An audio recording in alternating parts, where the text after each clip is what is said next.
Hello, everyone, and welcome to the Random Heathen Ramblings podcast, where we discuss all sorts of things Germanic heathenry related. My name is Jesse, and I'm your host. Let's get into it.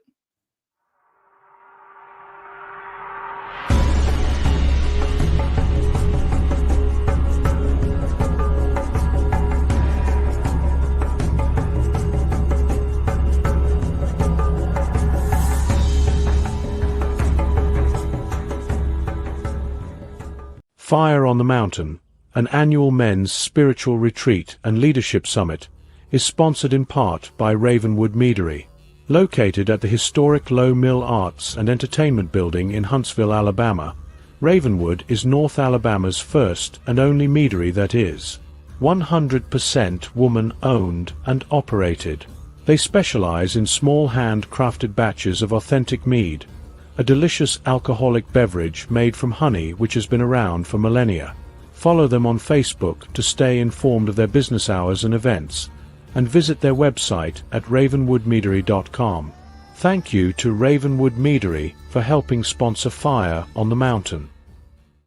Fire on the Mountain, an annual men's spiritual retreat and leadership summit, is sponsored in part by the Norse Fox Creations. The Norse Fox Creations is a small business that prides themselves in crafting Viking era-inspired items. All materials are naturally sourced, handmade and crafted with the greatest detail in keeping in period but with a modern-day touch. They bring to their customers the heart and soul of the Viking era community with each of their one-of-a-kind pieces. From horn, hide, bone and bag, they have items for the novice to the more seasoned garb enthusiast. Visit them on Facebook at the Norse Fox Creations, and email them for commission work at thenorsefoxcreations@gmail.com. Thank you to the Norse Fox Creations for helping sponsor Fire on the Mountain. Gjaldvatir Workshop is dedicated to the old ways, offering a wide selection of animist ritual supplies, divination tools, altar goods, and home decor including premium reindeer hides imported from traditional herders in northern Finland. Whether you're just starting your spiritual journey or looking to expand your collection with a custom drum, we have everything you need. Visit our online store at gjaldvatir.com and discover the beauty of mountain spirit. Well, hail and good evening, everybody. For those of you that are tuning in live for this very special sort of new thing that we're testing out here on the podcast, doing a sort of town hall live stream, as it were. And for those of you that catch this after the fact, like when it airs on the audio platforms and whatnot later this week, stay tuned. We'll probably be talking more about this in future episodes. But yeah, I wanted to just do a live stream because I know a lot of folks enjoy the interaction, enjoy the back and forth. When people ask questions, we post their questions on screen and I talk about it. And I figured this would just be a really great way to field some things that are on people's minds out here and abroad. So if you are just a listener to the podcast and you don't yet want to pledge your support on Patreon for just $1 to get access to the video version of the shows, that's okay. You don't have to. We will probably be doing these types of podcasts once a month. So at the time of this live stream, it's Monday, and we'll likely be doing them on Monday nights too. I know that doesn't fit on everybody's schedule, but hey, if you can pop in and say hello, please do so down in the comments. Much appreciated. We are streaming live on YouTube and Facebook. So wherever you're checking in from, wherever you're watching from now, go ahead and drop a comment down below and say hi. And we got our first live viewer here. We got Dragon Alchemist says good evening. Well, good evening to you, Dragon Alchemist, and thanks for commenting, and thanks for tuning into the live stream. So like I said, we're going to just be answering questions that people might have or thoughts that people might have while we're waiting for some more folks to join us. I will just mention to all of you that there is one really cool local heathen event happening here soon in the Murfreesboro, Tennessee area. So every year, the Friends of Raven, I'll get it right, Raven Moon, what is it? Raven Moon Hearth. There we go. I was thinking of two different meaderies, and they were crossing because they both got the names of the meaderies in their thing. But the Raven Moon Hearth Kindred is going to be hosting their annual Shadowmoot event. Hello there to Randy, catching a bit before work. Good evening to you. Well, cool. Thank you for tuning in.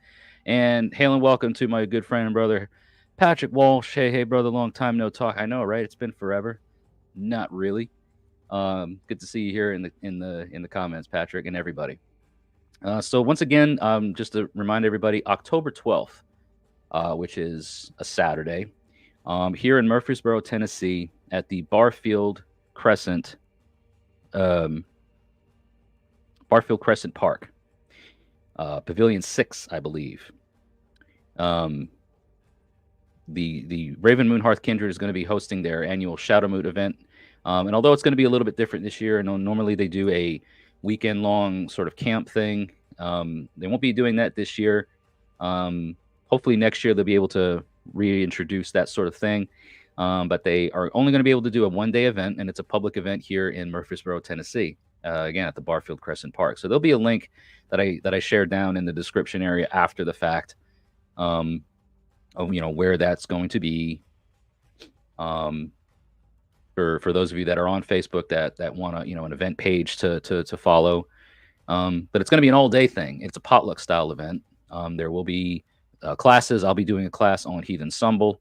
There'll be other people doing classes. There'll be food. So again, since it's potluck style, please, if you're going to attend, bring a dish.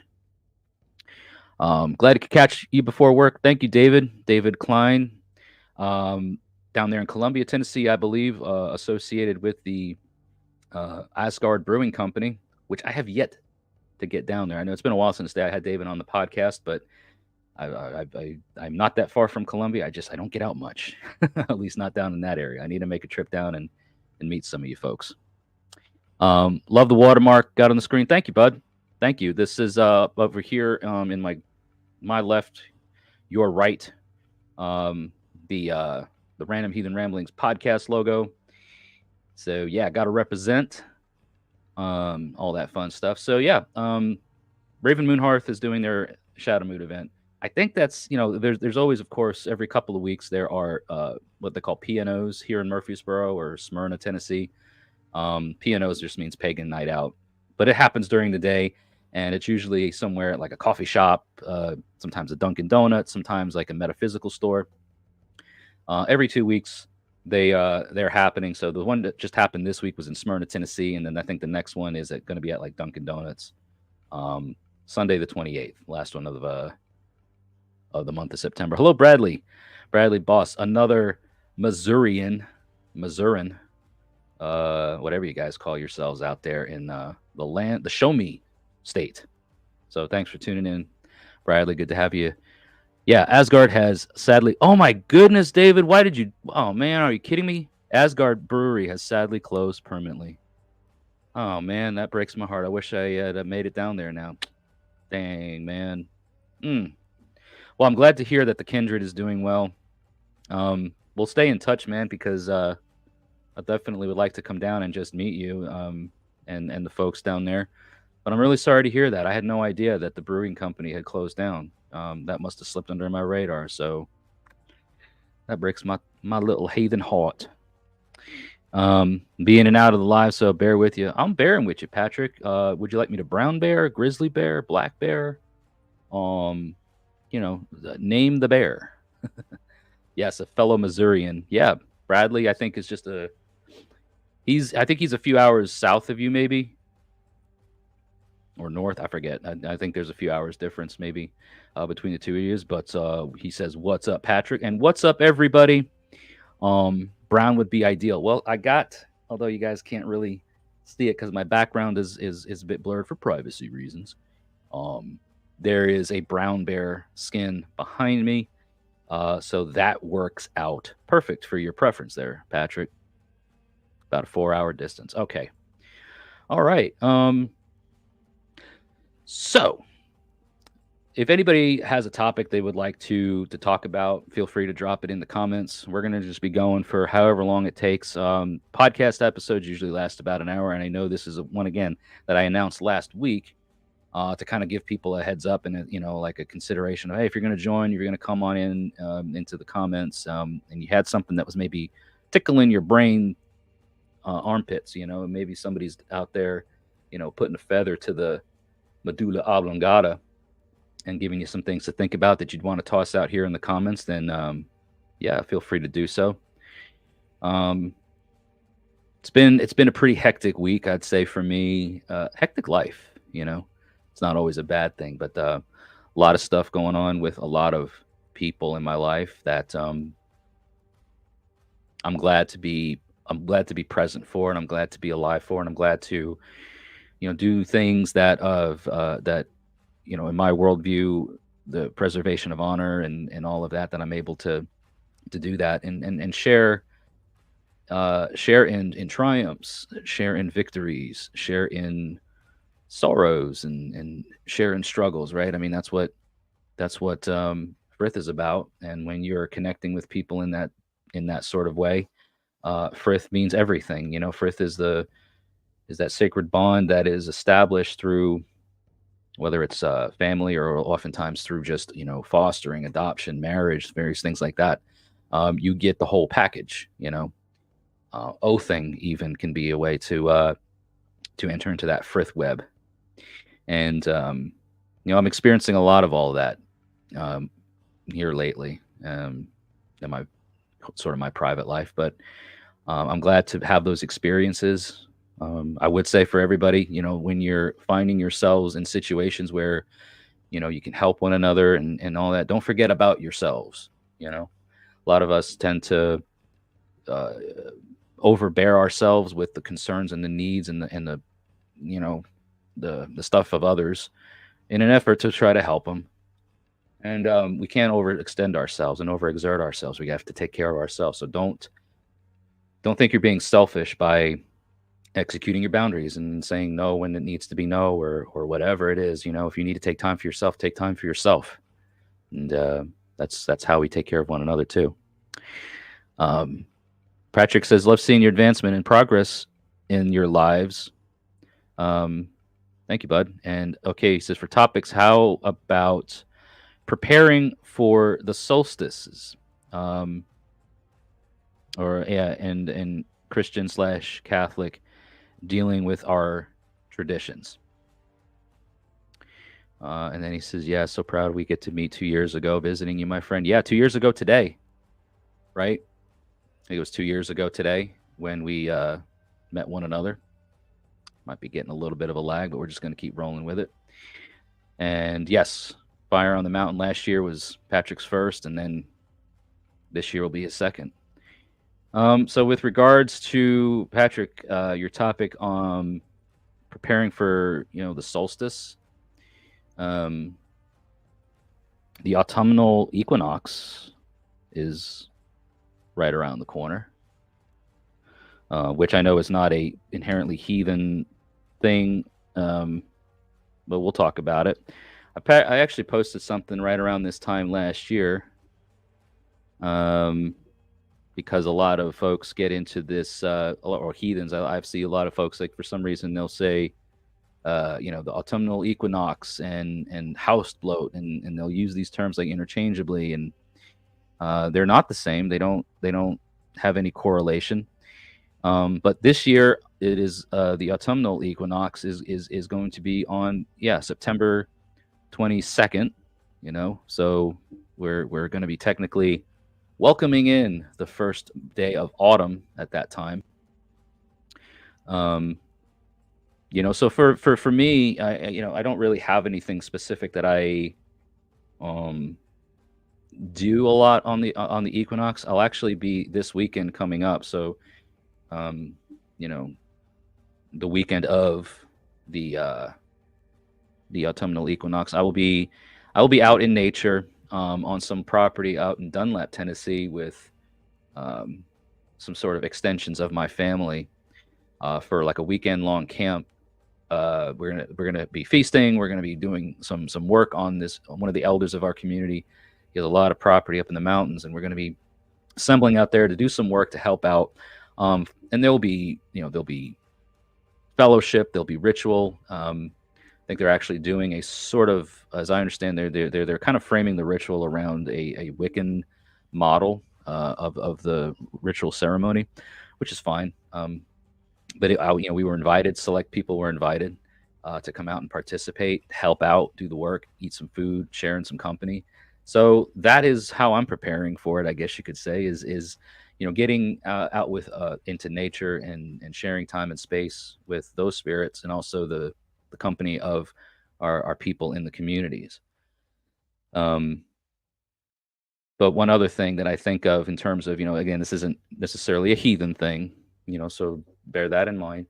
But I think about the change of the seasons and what all of these things mean. Like we see obvious changes to the landscape. We feel it in the air. We see it when our daylight becomes less and less over the progressing days. And so we can see there's tangible things that come to our senses that alert us of a change of the seasons. And that also can, for me, sometimes initiate or trigger some thoughts of what that means in the spiritual sense. A lot of folks are big on, when it's springtime, spring cleaning, get all the dust out of the cobwebs out of the corners and get all the old things out and make way for the new.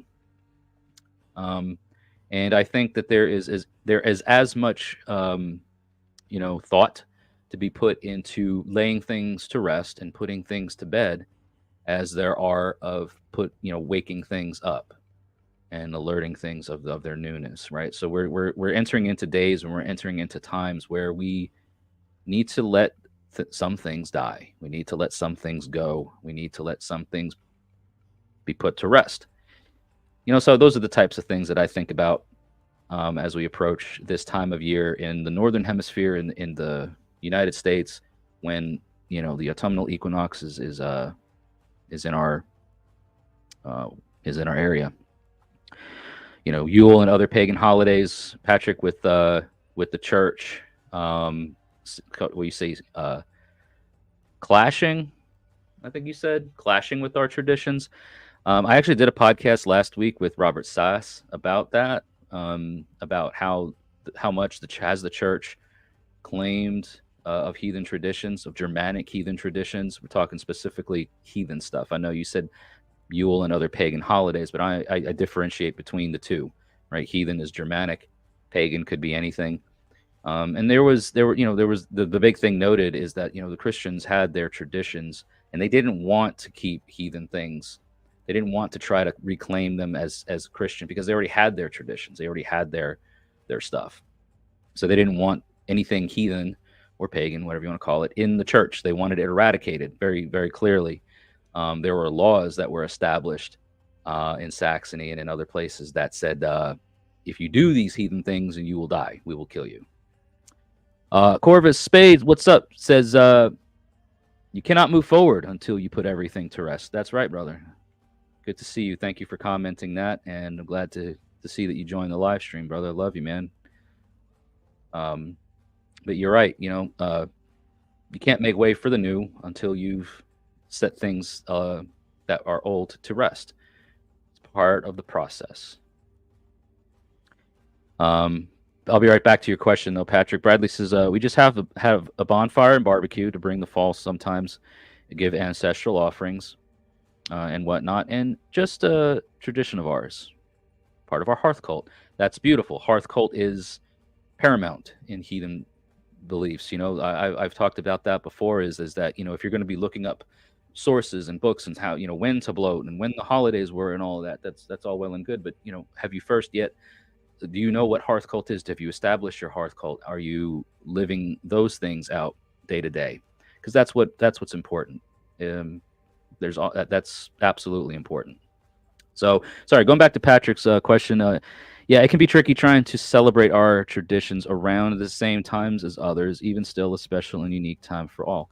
Yeah, and and look, if your hearth cult means that you do something on the autumnal equinox, or if you have family get-togethers or barbecues or whatever it is, then rock on with it. No harm, no foul. I just, again, I always go back to, like, Like, okay, if you want to say what it is and then try to claim that it's heathen, like I was saying before, where people are like, the autumnal equinox, also known as house bloat.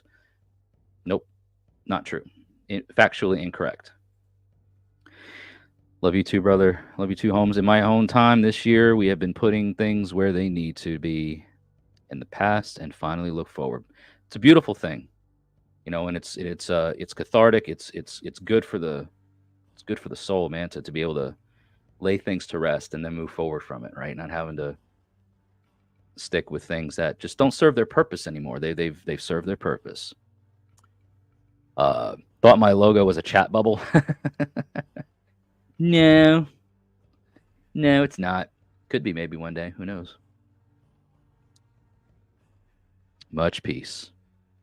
And that's the other thing too about this time of year, as we talk about, putting things to rest and moving to a time of stillness, right? From autumn leads into winter. In this part of the country, at least, what winter we have down here in the South, I say winter, but I use the term loosely. It's more like a chilly autumn.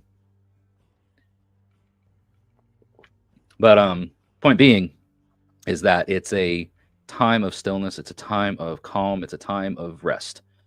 All the things that are usually happening and hopping, in the spring and the summer, all the animals and everything, they become more dormant, and they become less active. We can take lessons from nature on so many things. And I know for me and our tribe, next month, towards the end of the month is when we'll be observing our winter nights. And for the Norse, for the Germanic peoples, winter nights was the onset, the beginning of their winter. When in the North, winter was a brutal time of year. It's, you didn't go raiding, you didn't go to war, you obviously couldn't, have your crops or anything like that growing. Everything was under feet of snow or ice. So you had to survive. You had to stay inside. You had to stay warm. You had to accumulate everything that you needed as much as you possibly could to get you through the winter. So it's a lesson of, the industriousness of being able to know how much is enough in your times of plenty so that you can keep a surplus in times of leanness. We don't have that so much going on nowadays. Not many people are living that far off the grid or in that sort of a homesteading lifestyle that would, cause them to think in those ways. But I try to think, it's a time of going inward, inward with your families, inward with your clans, your hearths, your kindreds, your tribes, perhaps. And that's what this time of year sort of signifies for me. I apologize for those if you're watching on the live stream. I definitely notice like a lag in what I'm saying and how it appears on screen. I am very glad to be moving off of this service that I'm using this week because they are hiking up my bill 50% after a recent business acquisition. And Jesse, don't play like that. Jesse, don't play like that when you're going to give me this crap and then try to charge me double for it. Yeah, reflection time and planning for the new beginning of the birth in spring. Sure. The days get shorter, the nights get longer and colder. Those hearth fires, you got to keep them fires stoked, got to keep those fires going, keep those embers glowing. It's definitely a time of year of introspection. There was one thing I was also looking at, not related to this, but a topic that I saw somewhere. Y'all feel free to just drop another one in the below comments if you're thinking of it. Because I was looking for something. I guess it's one of those things where I don't have it visible. It was something to do with... Yeah, whatever. David Klein says, yeah, it was good at seeing you heading into work. Blessings, my friend. Well, blessings to you, David. Have a good night at work and a good day ahead. How does this?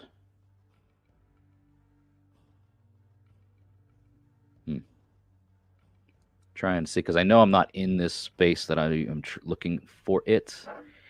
I am looking for a group that I was invited to. That I saw something posted. You know how like you can go to Facebook, and if you were invited to a group, you can see it for so many days unless you decide to join. And I'm like in that sort of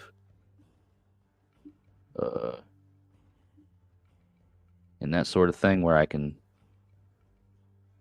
see certain things but can't comment about it. Philosophy. What is it? I think I'm getting close. I think I'm.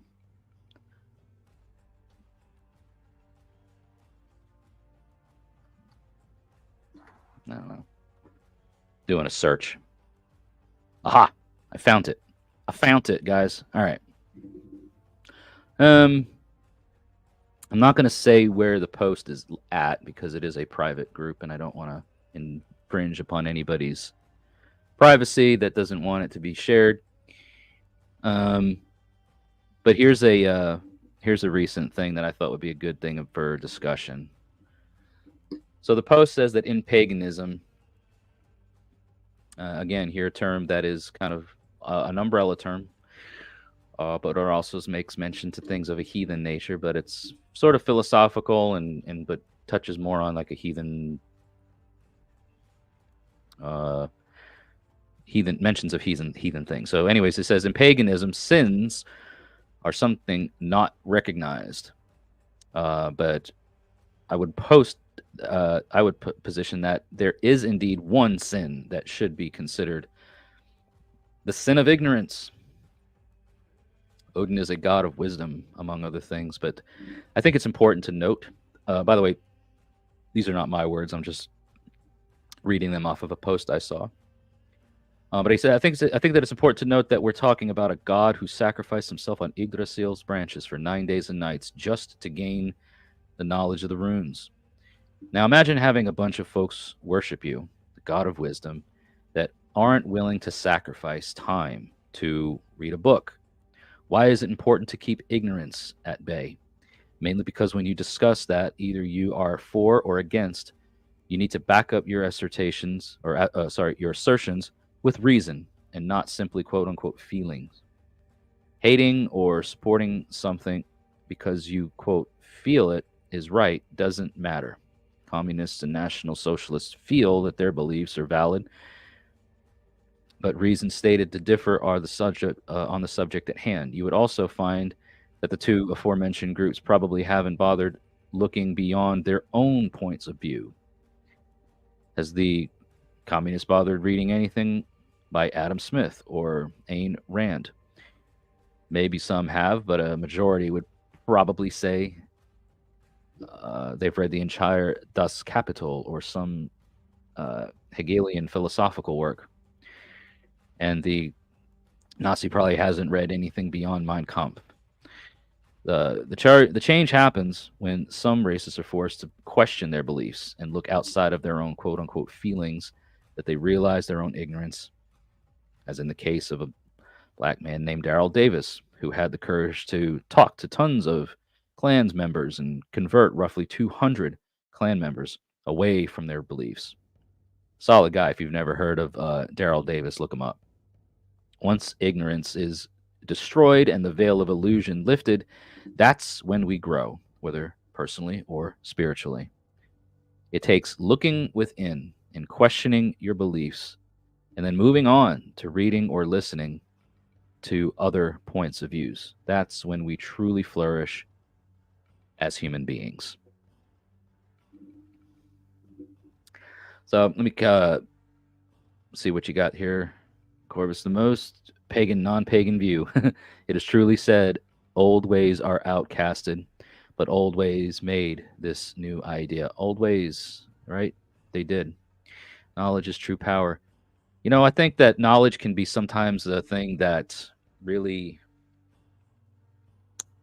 like this post here that I was just reading, gives us the illusion of things, because our knowledge, our beliefs, what we know, right, it can sometimes blind us. But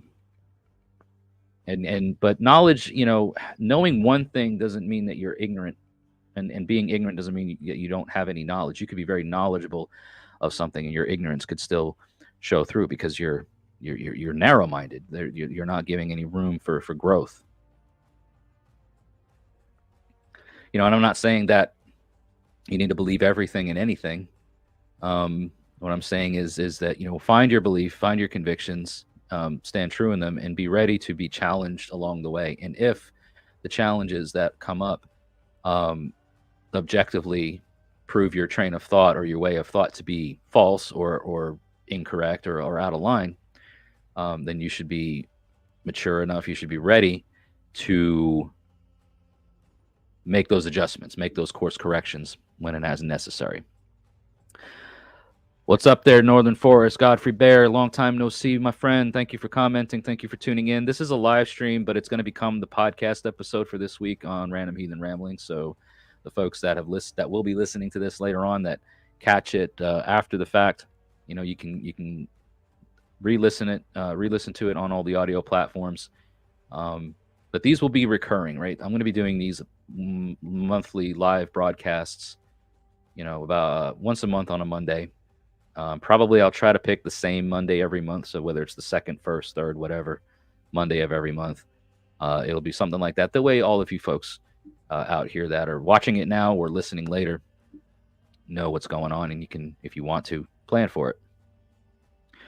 Always search.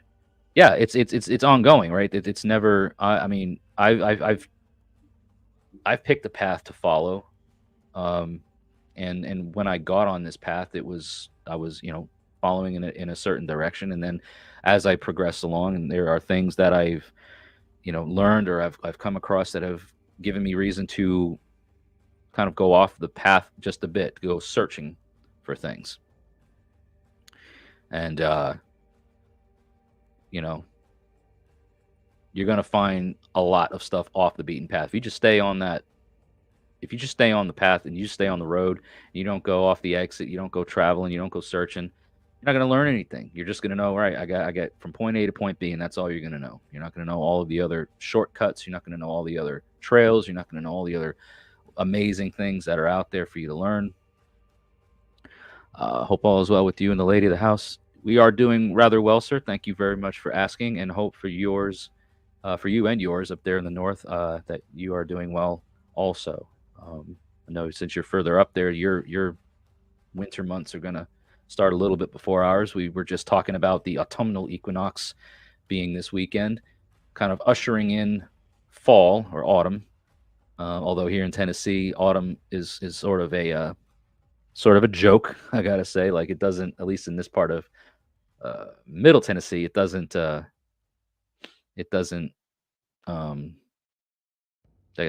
is more like second summer. So, but we'll get what we can, take. And the other thing that I was thinking of too, right, like is in this post about where the person says that paganism sins are something not recognized. It also got to take into consideration the interesting thing about what sin means in a heathen context. This is a heathen podcast, so we can talk about that. Sin in the heathen context is the ill deeds that are done that can impact luck. Unlike in a Christian context where sin is this sort of breaking of divine law, there is some things about that kind of get intertwined into heathenry. When I say divine law, is that the difference with what divine law in heathenry is versus what divine law is in like Christianity or any like monotheistic, is the divine law doesn't come in heathenry. It doesn't come from the gods. It doesn't come from divinity. It doesn't come from deity. It comes from the law and the order and the structure of the tribe, of the people. And so what is good for the tribe, what is good for the people, is considered lawful. And so abiding by those said thews, those customs, deems the person doing them to be good, deems them to be lawful, And those who are not abiding by those laws and not doing those things are then deemed as, evil or criminal or outlaw, and therefore in sin. So it means a different thing in a heathen context, but the fact is that it exists to such a degree. So I just wanted to throw that out there. Dragon Alchemist says, anyone who's in far north, the northern lights are dancing even with the almost full moon. Beautiful. I got the chance to, in a sort of way, see the northern lights earlier this summer. They had reached the aurora borealis. There was a solar flare that had reached far enough south into the portion of Tennessee where I am located. They weren't vibrant to the naked eye. Like, you had to look at them through. A lot of people had, their phones and stuff that they were looking at them through. But they were definitely visible.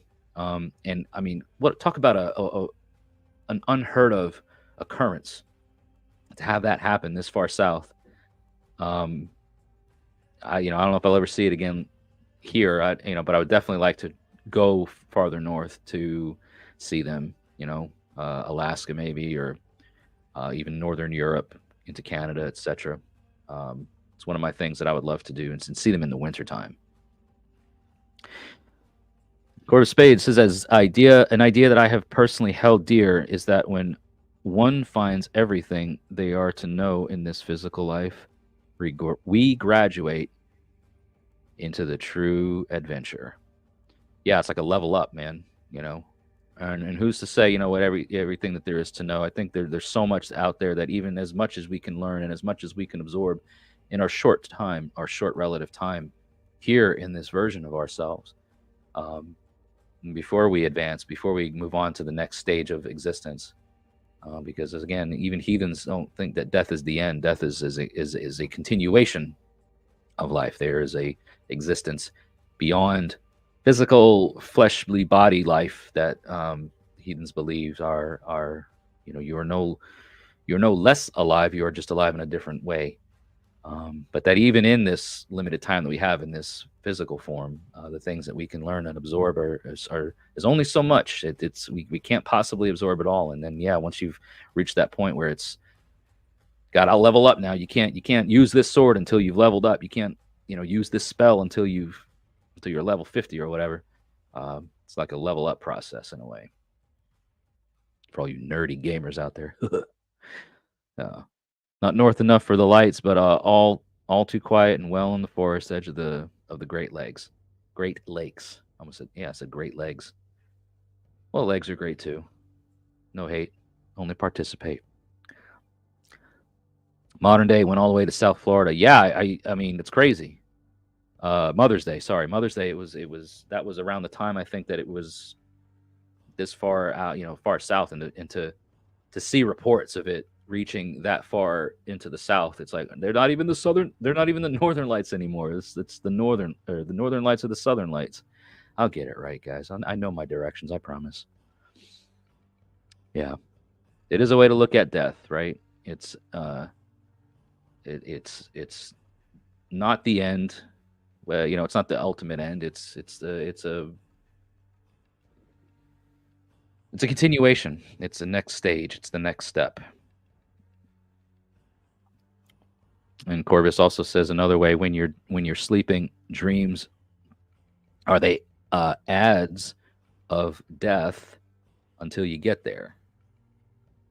Ads of death, like a preview, like coming soon to a coffin near you, or coming soon to a burial mound near you. Your death, starring you.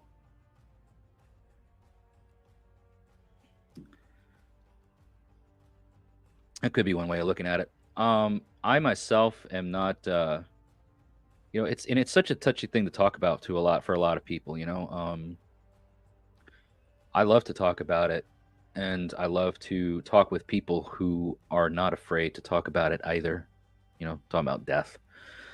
But it does trigger a lot of people, just because there's for people that just maybe haven't woken up yet or reached a point in their life to not fear it. There is so much ominence about it to some folks. They just don't know.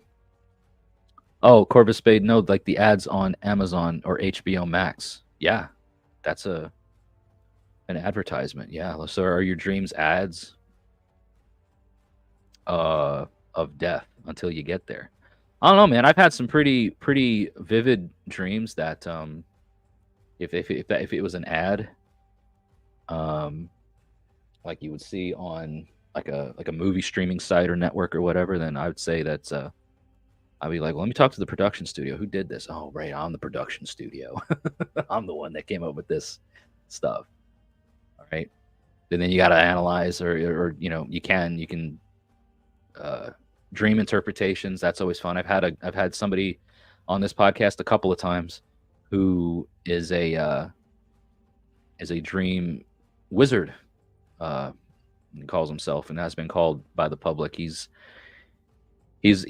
done a lot of book research. He's also written a lot of books, and he also has a lot of experience interpreting dreams. And he has a show. His name is Benjamin the Dream Wizard. Benjamin the Dream Wizard Davidson, I believe. But yeah, he does dream interpretations live on his podcast, and he does some other things too, not dream related. But it's quite interesting to hear and watch him work and listen to him work. And as the person who experienced the dream, you're telling these dreams to him, and he retells some things about it, and he wants to know maybe more details. Like, okay, you said you were standing in a hallway.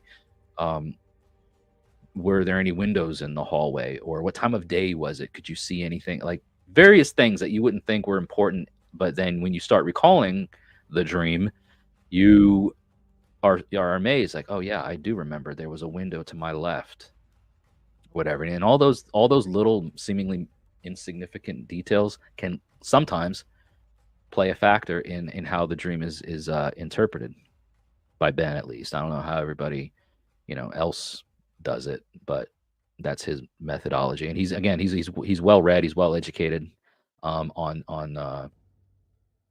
dreamology, or whatever the science of it is, study of it is. Life truly is a dream on the way to death, says Corvus Spade on Facebook.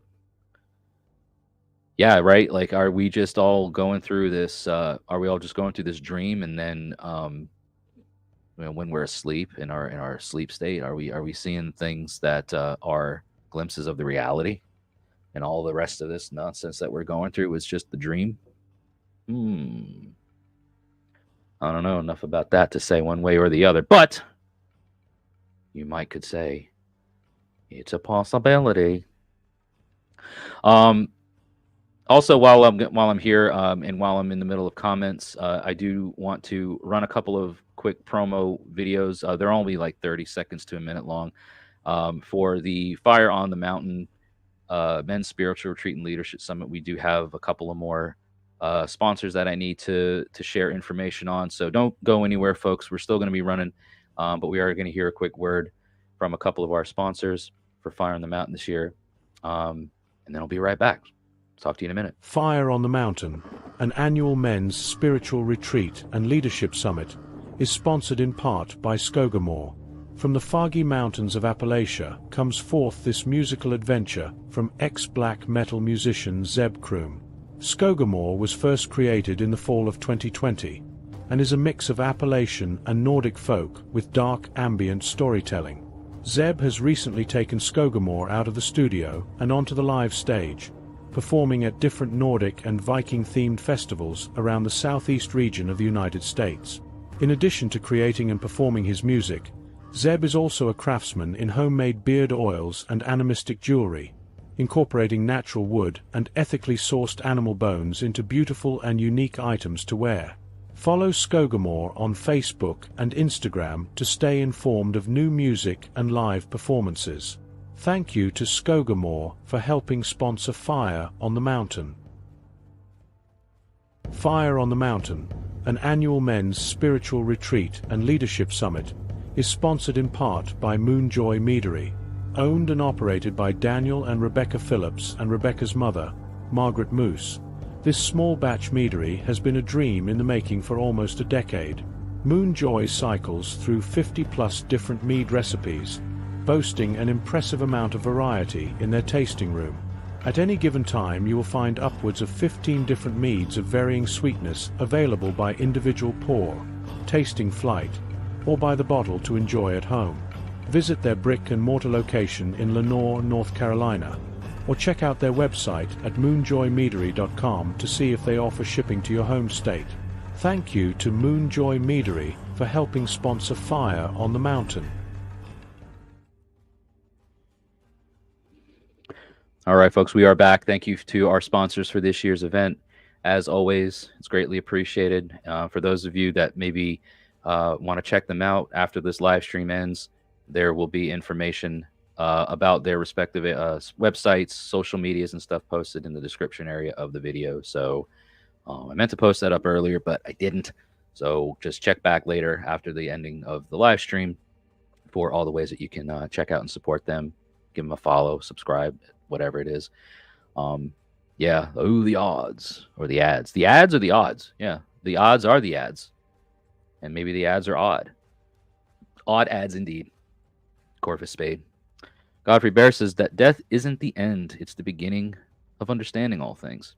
Yeah, you're not limited anymore, right? It's, you get a bit of a taste of that in some altered states of consciousness, whether it be through incorporations of plant medicine or sound therapy or auditory sense deprivation, right? Sound chamber deprivation. I know there's this thing I saw. I think it's in the Pacific Northwest. I think somewhere, maybe Oregon or Washington or maybe California. I forget where, but there's a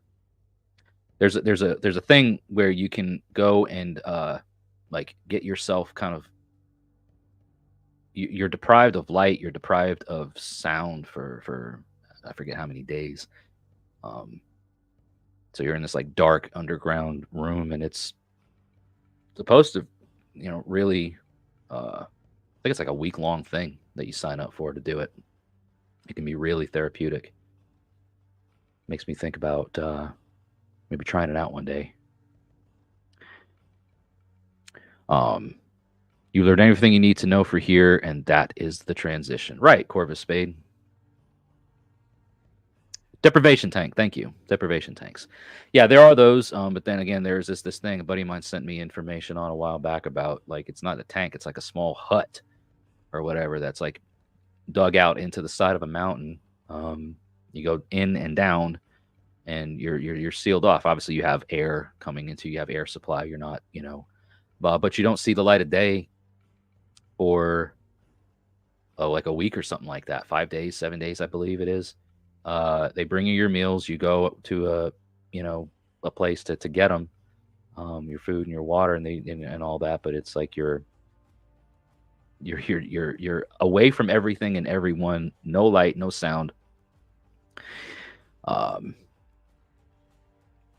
Yeah, sensory deprivation is not an uncommon thing. Like, I know that they exist in other places, but like Corvus Spade says, there's one here in Tennessee. I forget exactly where.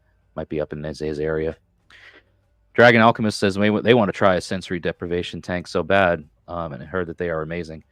Yeah, again, I got intrigued really, really, really heavily about that thing. It's a big jump. I think I would probably, and I wouldn't recommend anybody just jump in head first into a week-long sensory deprivation room or space. That could do some opposite things. But maybe do like a sensory deprivation tank and see how it makes you feel. It's almost like telling somebody, like, oh yeah, here's some mushrooms, right? And then you give them like 8 grams and then rewire their whole motherboard. Like, whoops, I meant to do that. Yeah, sure. If you can handle the sound of your breathing and heartbeat at full volume, go nuts. Yeah, and that's what I heard happens, right? Like, because you're deprived of the sound of things, like literally everything about you are so in tune to everything. Like, you almost can hear like your hair growing, and I've heard some things like that. But yeah, like your breath is amplified, your heartbeat, your all of that. It's got to be intense. Yeah, it's the only noise. Godfrey Bear, good point. Modern Hermitage. I wouldn't mind being in a hut cave for a week. Hermitage is actually funny that you say that, Dragon Alchemist, because Hermitage is the name of the city where a buddy of mine lives. My boss lives up there too. but it's a city in Tennessee called Hermitage. So, fun fact: a hermitage in Hermitage, perhaps. There's a movie based on the research, but of course, with theatrical quips. Altered States, Corvus Spade, Altered States.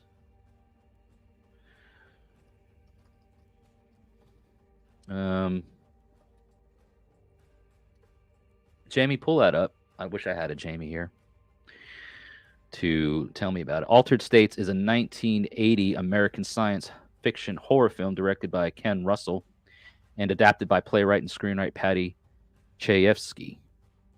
Maybe that's right. From his 1978 novel of the same name. The novel and the film are based in part on John C. Lilly's sensory deprivation research conducted in isolation tanks under the influence of psychoactive drugs like mescaline, ketamine, and LSD. And the film features elements of both psychological horror and body horror. Sounds intense. I mean, dude, not just the sensory deprivation tank, but then add to it the presence of hallucinogens, psychoactive components, things like they were talking about, whether it be psilocybin, LSD, ketamine, mescaline, ayahuasca, even probably. I don't know. Like that would be. Boy, you want to talk about really fixing the situation. That would do it. That would certainly do it. I'm gonna have to check that out. I'm gonna have to look into seeing where I can watch that movie because now my interest has been piqued. I like some of those old horror type stuff. It's just you and your mind, right? But like with the presence of those psychoactive elements, it brings that up front. It's not something that you can't think about anymore. It's not something that you can ignore anymore. It's all right. I'm here. Let's go. Let's talk. Okay, Corvus has. All right, buddy. I'm gonna need to maybe rent that from you. I can borrow it. Cool. Thank you, man.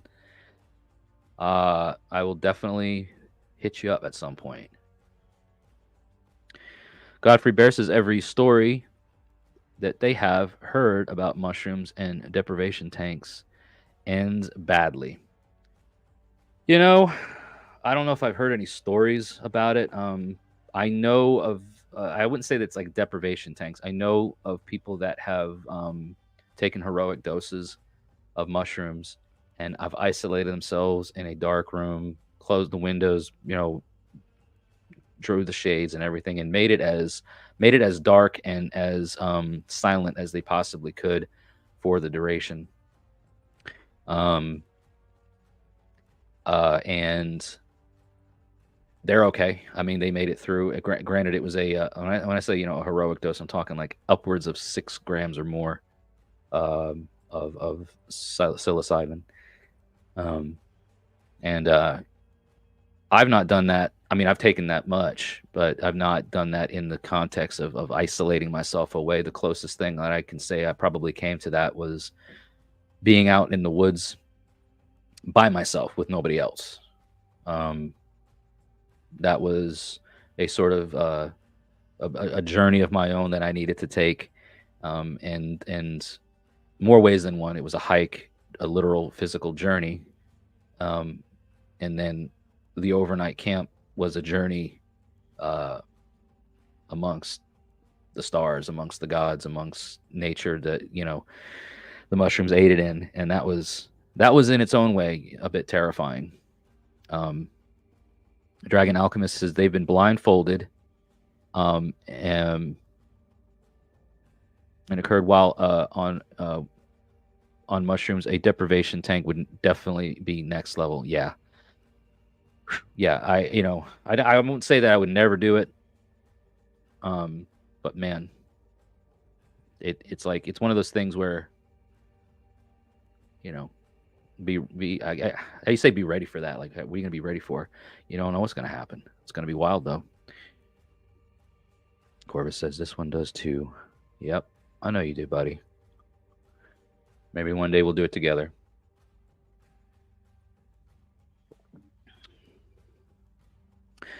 Godfrey Bear. And by the way, everybody, thank you for coming in and watching this live stream and sharing this. I know for the folks listening to this afterwards, it's going to be a little bit different because I'm not having conversations with people in the real like back and forth sense. I'm reading comments and sharing them on screens. But I do want to say for the folks that have tuned in today, everybody, thank you so much for commenting on the live stream and giving us some things to talk about.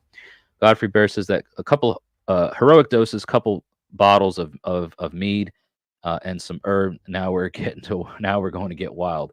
I have yes, can confirm. I'll just say that much. I can confirm. So hello to you there, Cat Shepherd. Commenting here on YouTube says that when I take shrooms, I have to separate myself because they expand all of my senses out 10 times. Yeah, that's the beauty of it. I've done them with close people, close friends of mine, brothers, and I've done that by myself.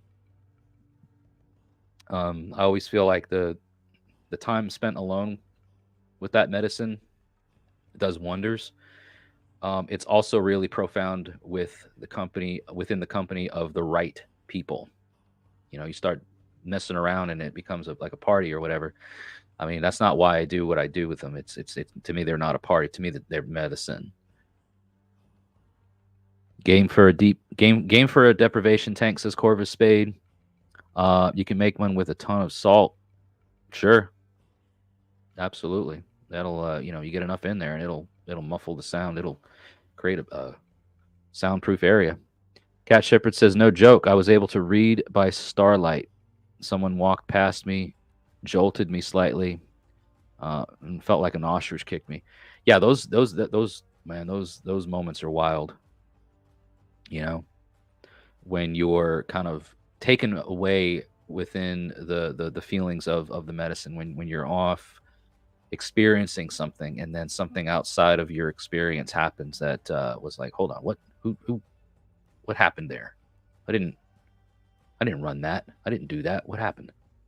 Right people for sure, right? Corvus Spade, absolutely. Got to be the right people. I won't do it in any other context. Don't take them to anyone hostile to you. Yeah, and what's really wild is you sometimes yourself, sometimes the person, the individual, can have deep-seated and underlying hostility towards themselves. But the beautiful thing about that medicine is it brings it to a surface and it brings it to the forefront in ways that can be, again, quite jarring, quite terrifying, especially when you've never experienced it before. But the process of going through those emotions, going through those feelings of wonderment, those feelings of amazement, those feelings of laughter, sorrow, fear, terror, like it's so cathartic. It's unlike anything else I've ever. It's you can't compare it to a lot of things, if anything, and you can't really relate unless you've done it or experienced it. You can hear people talk about it, and unless you know, you don't.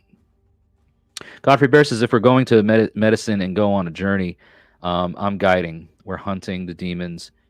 They're not hunting us. Good point. Good point, Godfrey Bear. I'm going to come back to that in just a second.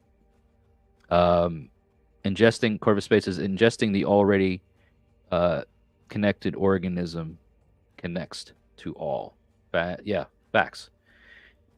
But Godfrey Bear, you said something very interesting I wanted to key in on, right? We are going hunting for the demons. They're not hunting us. One of the most profound experiences I ever had, where mushroom, the medicine was incorporated, was a journey to attack and to hunt and to battle this, the demons, if you want to call them that, but the darkness, the things that tear us apart from the inside. So it was a quest of seeking out these ill-favored, baleful entities and spirits, and it was to hunt them down, and it was to do battle with them and to come out victorious. It was to not let go until you were the victor. And again, it was done under a very controlled and guided session or experience. And it was with that in mind. And the medicine was paramount and very much a thing to have present to see that through. Because when you're under those, when we're on the medicine and when you're under those influences, it's, sometimes you run into things, sometimes you experience things that otherwise would have been, left unattended. Those deep-seated, sometimes maybe forgotten about, ignored forces. And then when you're going out hunting, as you put it, or going to battle, equipping yourself with the weapons necessary to vanquish them and to emerge victorious, it takes a lot out of you. And when you come back from that experience and from that interaction, you feel like you've just,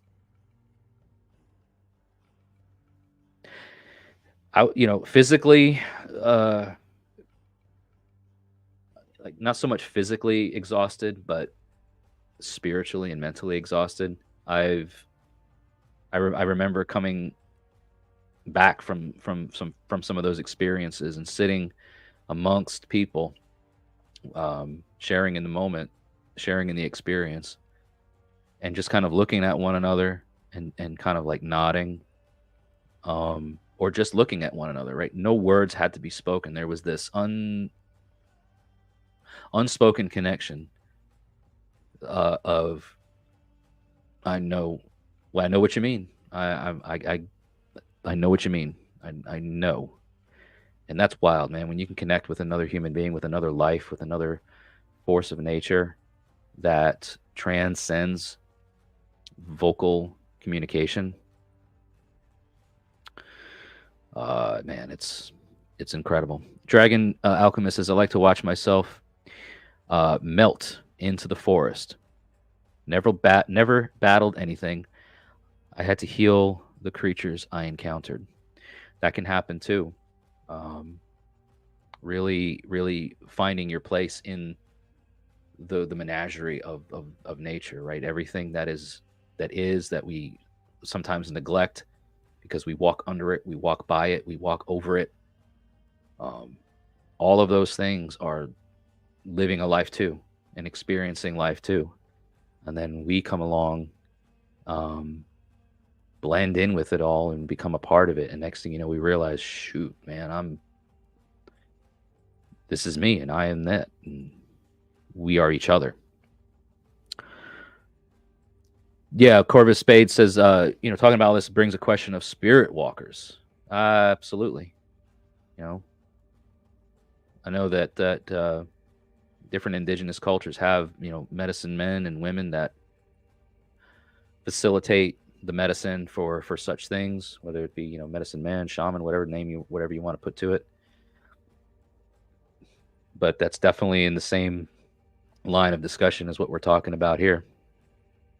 Godfrey Bear says that I'm the last spirit bearer of my line. Most of my daemon are either dead or in cages, fed and sleeping. It's good that you still connect with that spirit, though, man.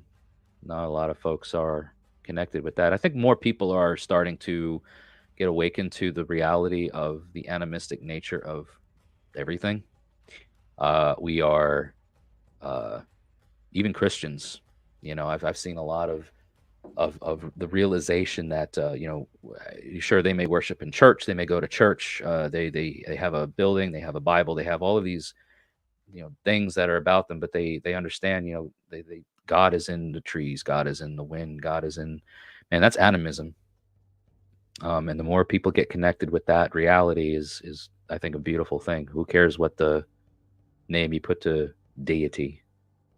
For me, it's, Landvitir or the gods that are the sacred, beyond what we see here, but the local spirits of the land. The spirit exists in everything, guys.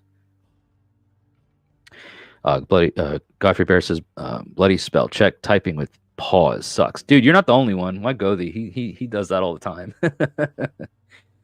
Hey there, Nathaniel on Facebook. Jesse, I'm so glad I could make it. Better late than never. Yeah, absolutely. You're kind of right in the middle of a pretty widespread net of conversation being talked about here, but we've kind of landed on a topic of plant medicine and incorporating it into our beliefs, but also the effects of it having on each of us. We were talking about sensory deprivation chambers, and then somebody talked about that with the inclusion of it was a movie. It was Altered States back in like the 80s, right?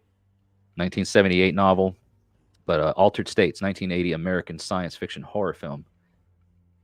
So there was sensory deprivation research conducted in isolation tanks under the influences of psychoactive drugs like mescaline and uh, ketamine, LSD, etc. Anyway, so that's what we're talking about. That's what we're rambling on about on this week's episode.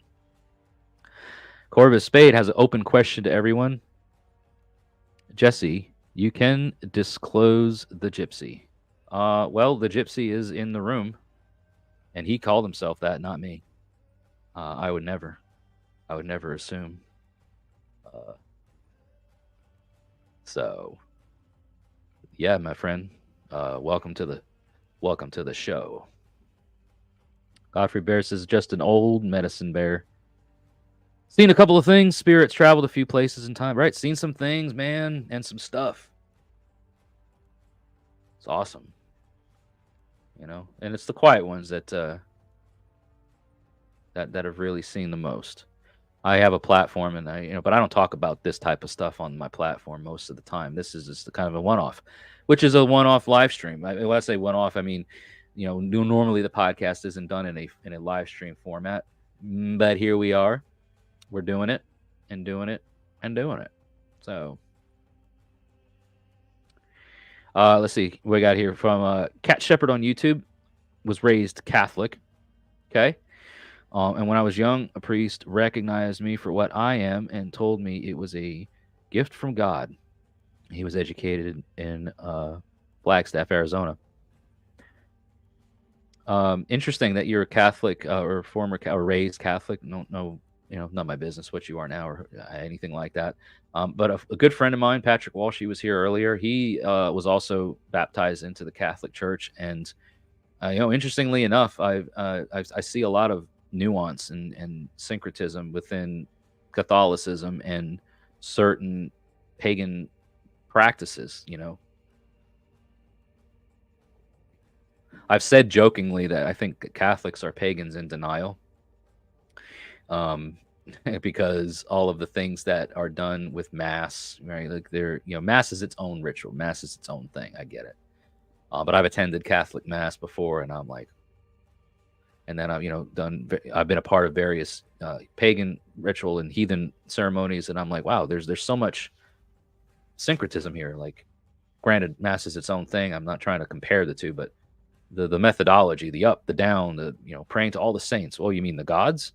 Or the this or the that, and it's like there's so much similarity and nuance shared that makes you go, why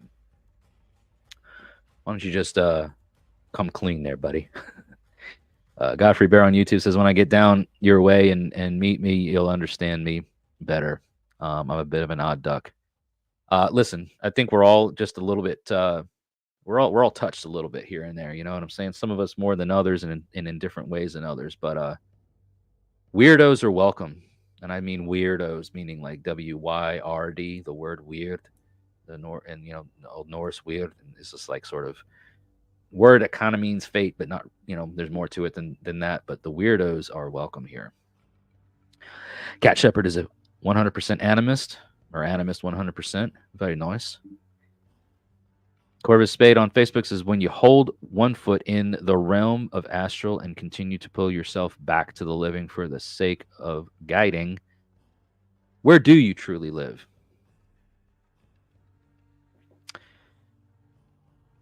You live in between. You live in this sort of in-between space, I think. And this is just my personal view on it. You exist. To say where you live, I mean, this could be a nod to the comment you made earlier, Corvus, with regards to the gypsy, and this nomadic lifestyle of the gypsies, being known to not have a place that they would call home, And so in a sort of metaphysical way, you are in that way a traveler. You're here temporarily, there temporarily, never in one place for very long at one point in time.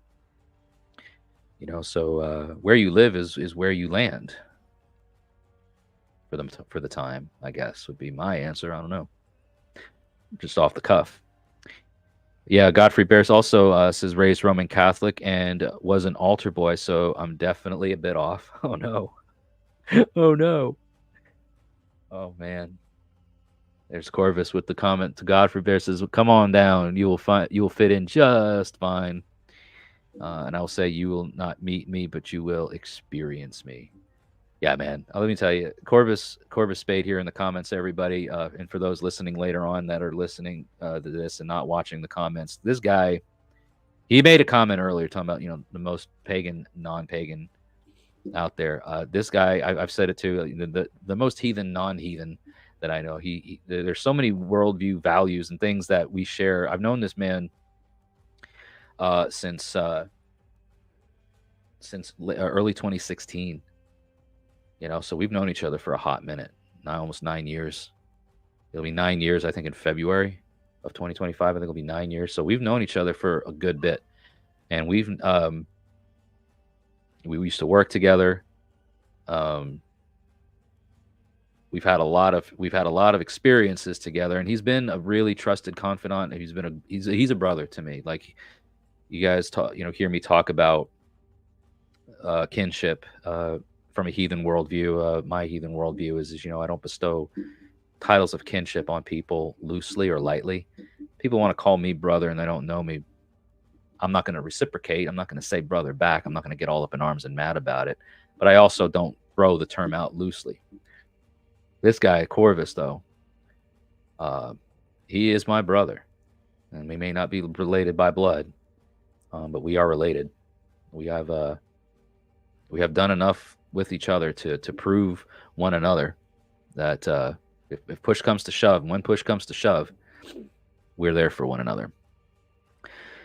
Godfrey Bear says, you live in both worlds at all the time.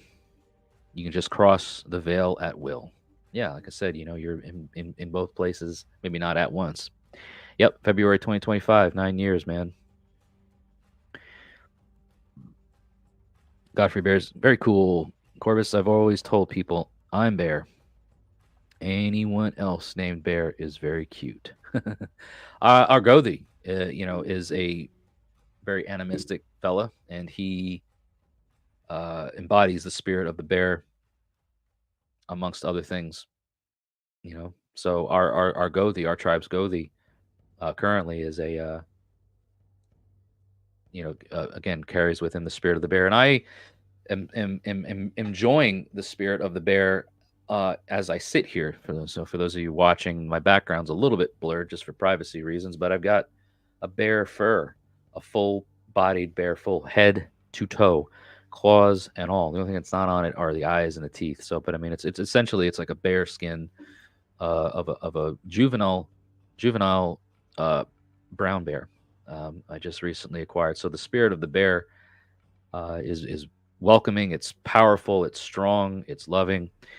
And like Corvus says, he is a Christian, unapologetic about it.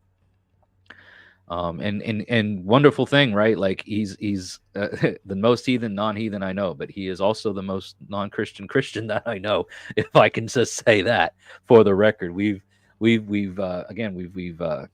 shared enough things with one another that I got to say, like, wow, if that's the way all Christians were, then I think we'd be in a little bit of a better place, or just people in general. Like you don't even have to tie it to a specific religion or whatever. But yeah, we've gone our rounds, you know what I'm saying, as brothers do. There's times when he pisses me off and I've pissed him off, and we've gone rounds, man. Maybe not physically per se, but yeah, we've tussled in the weeds a bit. But the beauty of it is we are here and still on speaking terms and still very much, brothers to one another. So when people talk about, kinship, and it's always, yo, brother, and yeah, we worship the same gods. No, you don't have to. Not, for the kinship thing to work, you don't even have to necessarily have the same religious views. Um, and this is I think a proven point. Corvus Space says, "Do you want me to do a blind reading?" I mean, fire away, sir. Fire away. I give you full permission to do what you do. You can come on the show too, man. I mean, you don't have to sit there, hop in the comments. You're welcome to hop on the link. If you do, just send me a message and I'll get it to you. But anyway, Dragon Alchemist says, I have a set of runes I made out of black bear rib bones. They have a strong energy. Beautiful, beautiful. That's amazing. I have a set of elk rib bone runes that are for our tribe. I don't use them for anything except tribal affairs. So, but the bone rune sets are a different kind of energy, and I can't imagine the power, the strength, and that bear rib bones carry with them. That's beautiful. Nathaniel on Facebook is saying that, fair enough, man. I'm a heathen, but I recognize the power and diversity of or divinity of Christ. Sorry, and he definitely has his hall among the gods of our ancestors. Yeah, sure. I mean, look, all my immediate ancestors were Christian to some degree. Both my parents, who died within a year of each other, or a little over a year of each other. My mom passed away this year. My dad last. And then they both died with their convictions and in their Christian beliefs. And I have no ill thoughts of that, right? I mean, they are my ancestors now, and their parents were the same, So recognize the power and divinity of their God as nothing wrong with that. Nothing wrong with that at all. Godfrey Bear says, well, I don't feel like family used as rugs, but everyone has their own way and rituals. Yeah, I didn't mean that in like a disrespectful way. I meant that like if you were to see the thing laid out, that might be a thing that gets, an image that gets conjured in some people's minds is when they see a full bear skin, they think, oh, bear rug. Yeah, no, this is not going on the floor to walk on. If I do take it anywhere outside of the house, it would be in nature to respect and camp with, to lay on, to sleep with. Yeah, but so anyway, so to Godfrey Bear's point, to what you were saying, don't like the family used as rugs. I don't, and would never. I expect them. I respect them. I don't have to like it, but I will always be respectful. Listen, like I said, this bear skin is on my office chair, so it has a place of comfort. It gets to be here and sort of be present. I don't leave it lying on the floor.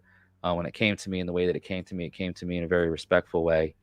And it was done so because the person who gave it to me knew that it would be well respected and taken care of with me. So I want to honor that arrangement and use it for, the purpose for it to be seen and appreciated for what it is. And for those, again, watching and stuff that are noticing the lag on the screen, I'm dropping StreamYard this week because of their shenanigans. That's what I'm using. They want to give you all this great stuff and then charge you double for it without even telling you. So, again, apologies for the lag in the video.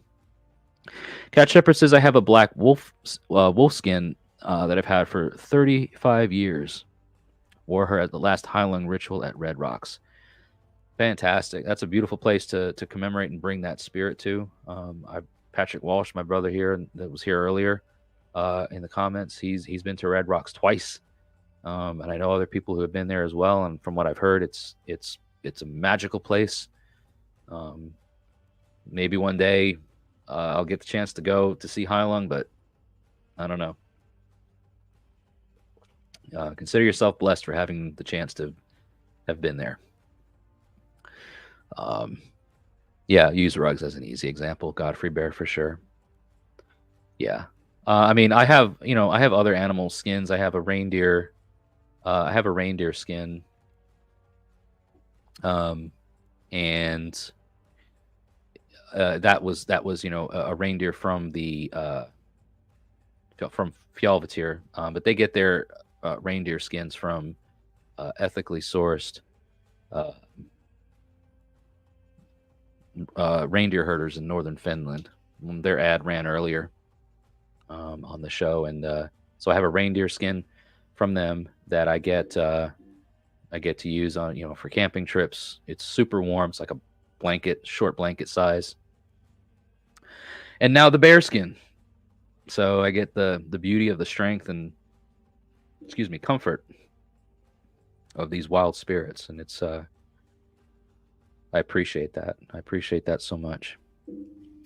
Oh, cool. Kat was hanging with Patrick before the ritual. Took some photos together. Very nice. Wow, very cool. Small world. Well, thanks for coming in, and thanks for acknowledging that. I'm sure he'll be happy to see that later.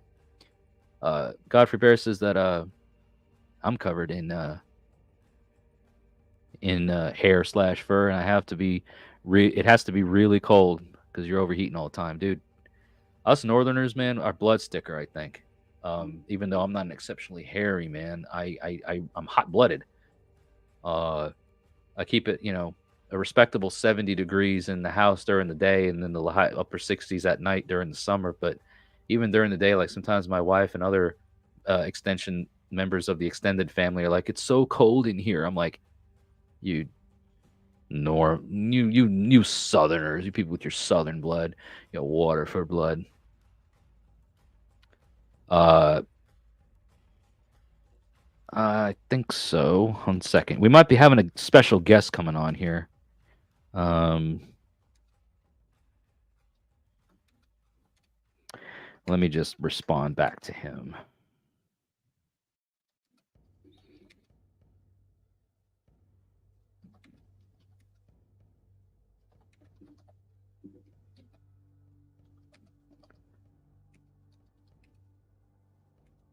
Hold on a second, guys.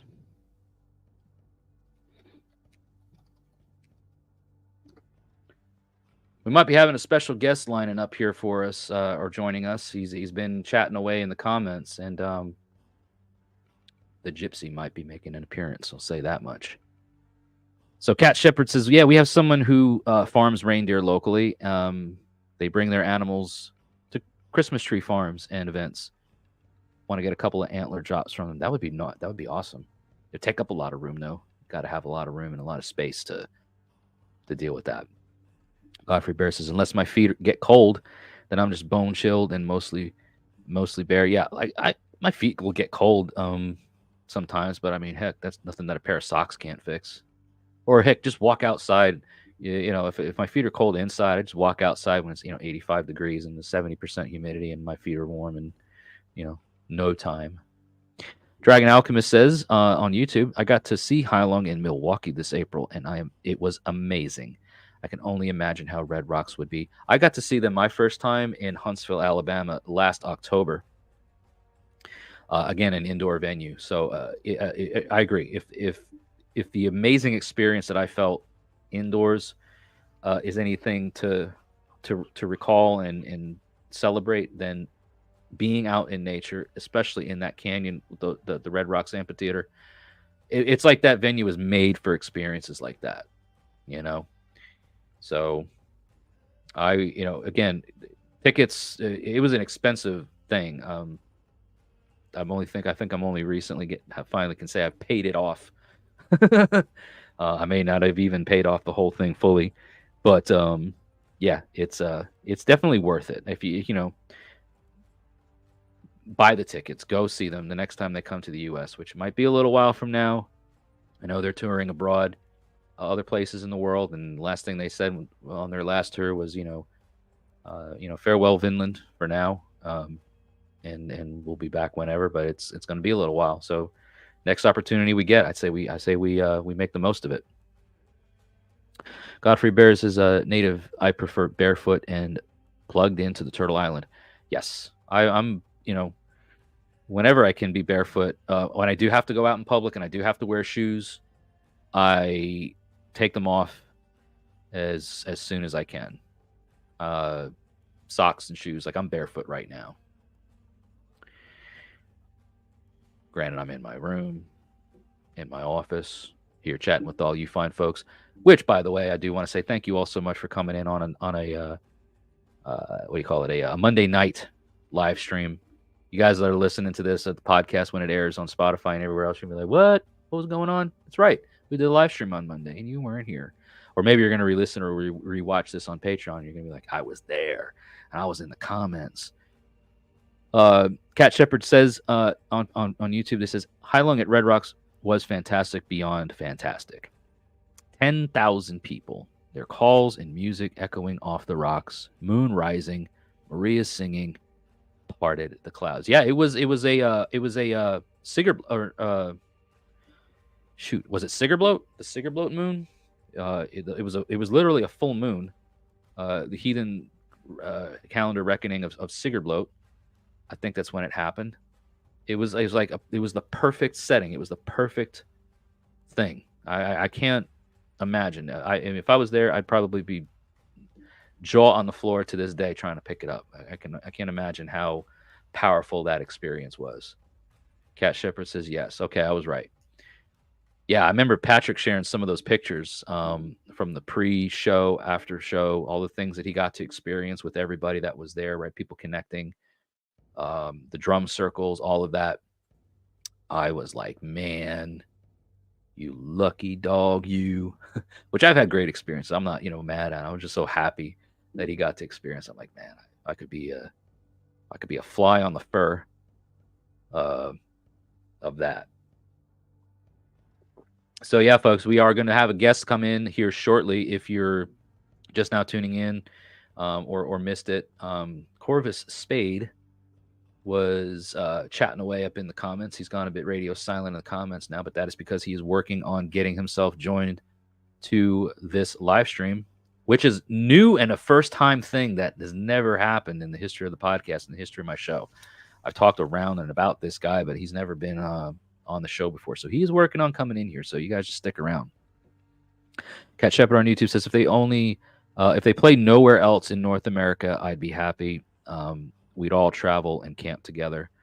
Yeah, I feel like there's plenty of people in the country that would still sell that show out. Dude, I remember talking to a guy on my podcast prior to that show happening in Red Rocks who was coming all the way from Hawaii. Okay, like he had bought tickets and everything and was flying in from Hawaii. And I'm like, see, everybody in the lower 48 has no excuse because this guy is flying in from the Pacific and flying 8 or 10 hours or whatever it is, probably longer to get to Red Rocks, to get to Denver. All that for a couple of days of an experience. So if he can do it, by golly, we can. Yeah, Godfrey Bear says, then again, I go shopping in a bear onesie. The kids love it. Oh, okay. So you're just all about the thing.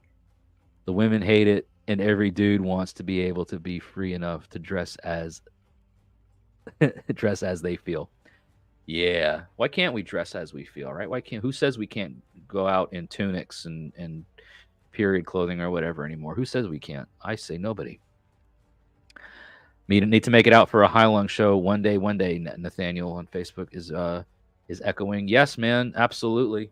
I gotta say that as soon as you hear about them coming back to the U.S., just I don't know, open up a credit card or take out a loan or do whatever it is, pay it off over 6 years or whatever you need to do. I mean, just make it happen. Figure it out afterwards. It's like I said, I'm probably just now starting to pay off what it cost me to see them in Huntsville, Alabama last year. No regrets or regrets or both. Cat Shepherd says, I drove from Oregon. Drove from Oregon to Colorado. That is not a short journey. Several people approached and said they wanted to be like me, that dedicated. And we got Corvus Spade about to join us. Godfrey Bear says, I'm lucky my old lady entertains my crazy ass. Aren't we all lucky as men and as people just to have our significant others put up with our stupid asses?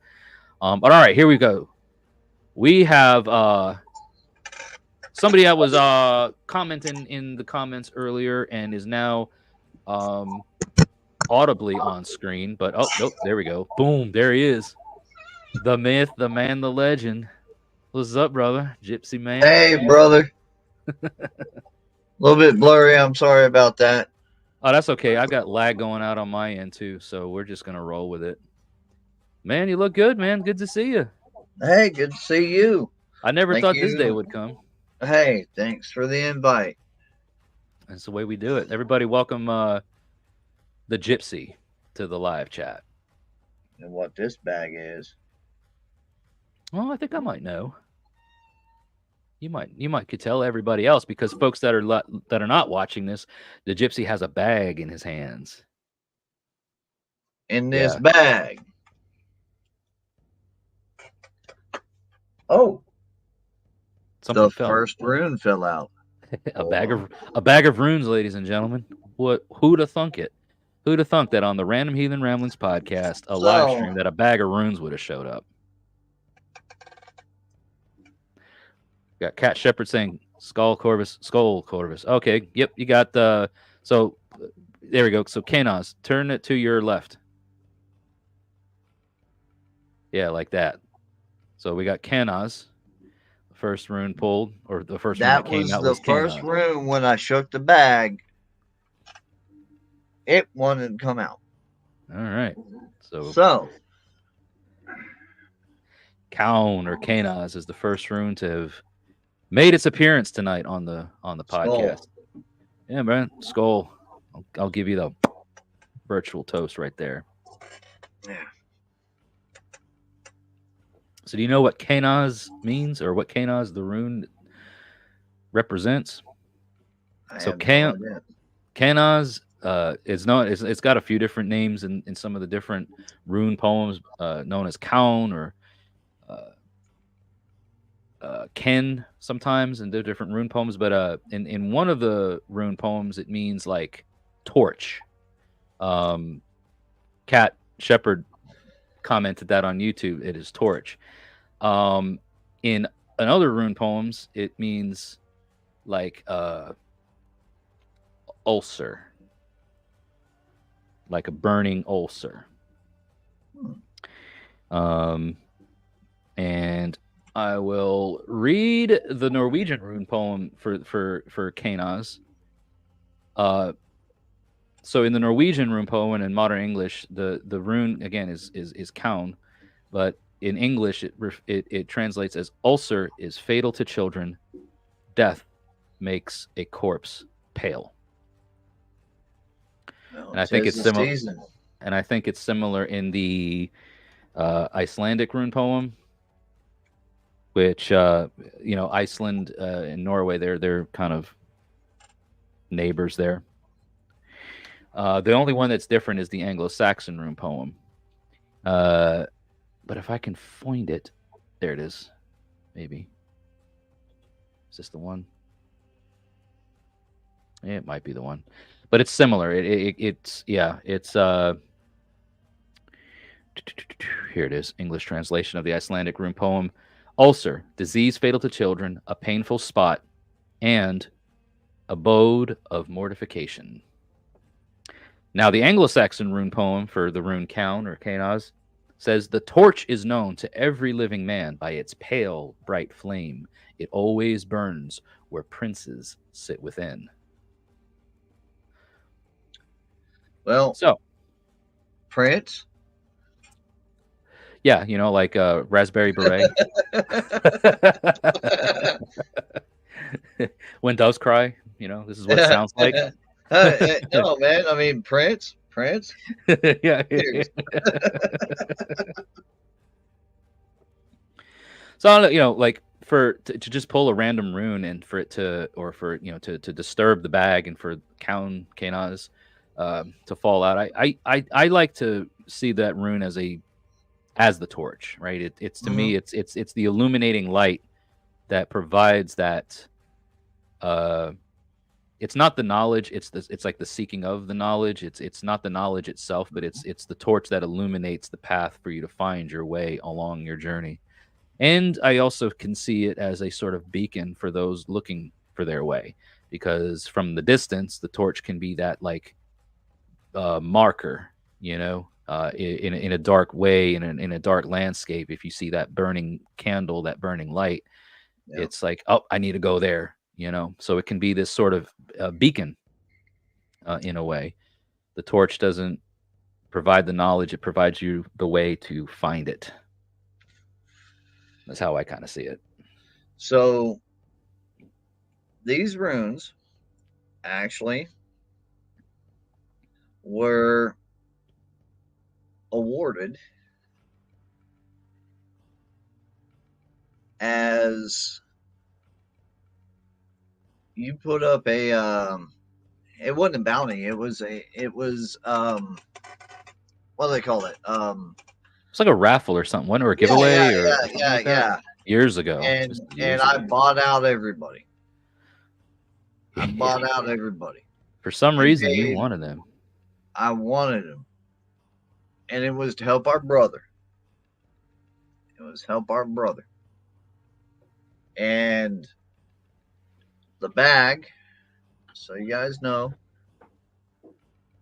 yeah, it gets blurred in the background. You know what?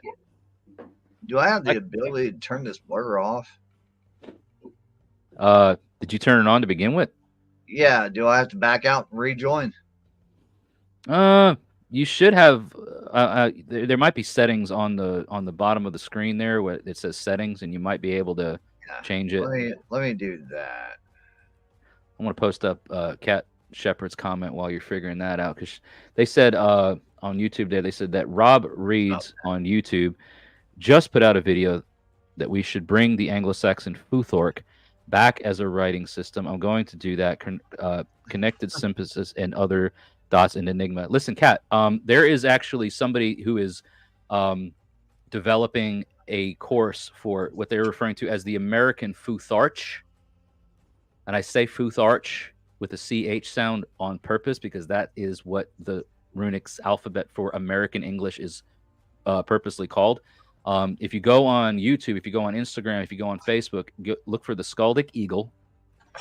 His name is looks good. Yeah, looks good now. So his name is Eric Westcote, known on social media as the Skaldic Eagle. He has developed an American Futharch system. Runic characters, sacred English is what he's referring to this as, and it's going into the learning the runes in the runic system of American English. Anglo-Saxon Futhorc is probably the closest ancient runic system that would best be used for writing in modern English, but he's developed and he's a runologist. He's traveled to Scandinavia he's got a PhD. He's studied in Iceland and abroad. Guy knows what he's talking about. So if you're interested and you want to find more about that, just go online, search up the Skaldic Eagle. I've had him on my podcast actually before. So if you want to incorporate anything, he is currently running a course in his Sacred English American Futharch. I think the last day for enrollment is like towards the end of this month, September. It is quite an extensive course. It's no drop in the bucket money wise, but if you're really into looking at runes for writing, reading, using them in modern English, he's got a whole thing. And you can go to I think it's the Skaldic Eagle, AmericanFutharch.com. And you can find out more about that. But yeah, so what you were saying something about the bag there, Corvus. So now I can actually show you guys the bag because this was a handmade bag. You've seen the first room. Mm-hmm. Yep. You want to tell them about how you did this? As I recall, it's been a little while, but as I recall, those runes were made. Were they cherry wood? They weren't cherry wood, were they? No, I think they're maple from the tree in our yard. I think, but they were blessed. they were blessed under the full moon of the Goa moon. So I think they're around Sigerbloat time, like April time of year or something like that. It was on a full moon, and they were With left out. blood and mead. Yep. And ritual, and Yep. my mead. Yeah, they were soaked in your mead, and it was like a big thing. Like I was like, wow, these are really special. You know, it's from a tree from my yard, mead from a local mead maker, and yeah, like once he saw them, he was like, I can't let anybody else. Yeah, I gotta have them. Them's is mine. So, question posed: would anybody like for me to pull a rune? And mind you, left-handed. The only thing I cannot take off is my wedding ring. Okay. No technology. No funny Left-handed. business. Closest to the heart. And I will show you as I pull the runes. Yeah. Great. We'll get to the comments now because we're gonna get some people that want to probably jump in on that. So let me just catch up to some comments here with let's see, Godfrey Bear from YouTube's well, I figure by memory it'd be about 14 to 16 hours on the Warhorse to Tennessee. Oh yeah, you're talking about your trip from the north in Canada there, yeah. So hello there. Ulvord says, on a side note, I recently learned about the zebras don't get ulcers. And I figured that interesting because they are chased by lions, yet that a human get ulcers simply from reading an email. Dude, everybody gets ulcers nowadays. You freaking, drink a latte the wrong way and you've got cancer or some stupid thing. It's everybody's so damn soft. Cat Shepherd says, righteous, thanks for the point. Yeah, you're welcome, Cat. Check out American Food Arch. Fox Star on YouTube says, I'm in the stream because it auto-played after a Christian video. Are you kidding me? If that's real, then hey, I'm Santa you know Claus. What? All right. That might be the clip that I just shared. That might be the clip that I share for the short. Look here. My heathen content that gets blasted for dumb crap all the time was on autoplay after a Christian video. Go figure. That's the clip right there, boys and girls. So thank you. So let's see. Cat Shepherd says, found the site. You're welcome. Godfrey Bear, okay. Sure. Pull one. I'm game. So the bear is the first one. Left-handed. Left-handed. Right. And we got some others in line, so everybody just see. I can't shake the bag. I'm just gonna tell you what. You gotta hold the top.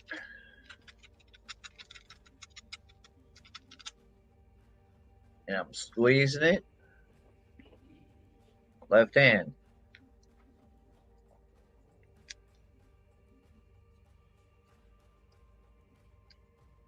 This one right here. He's got it, folks. There's another one that wants to come out, but and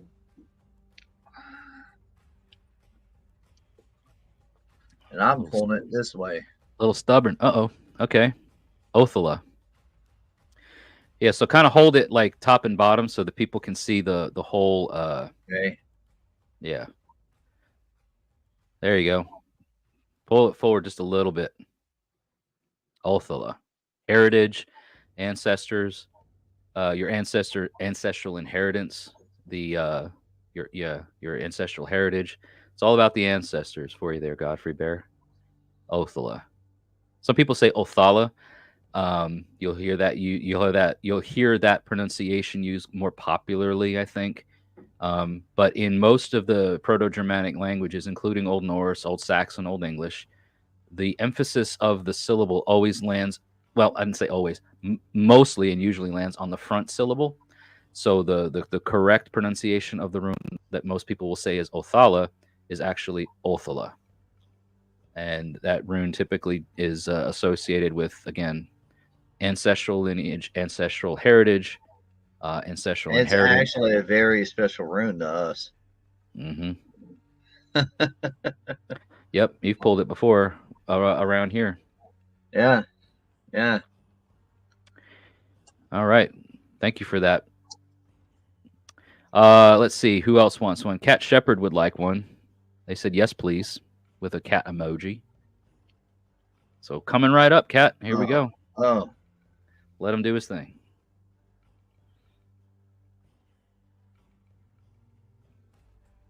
what if I read cards, man?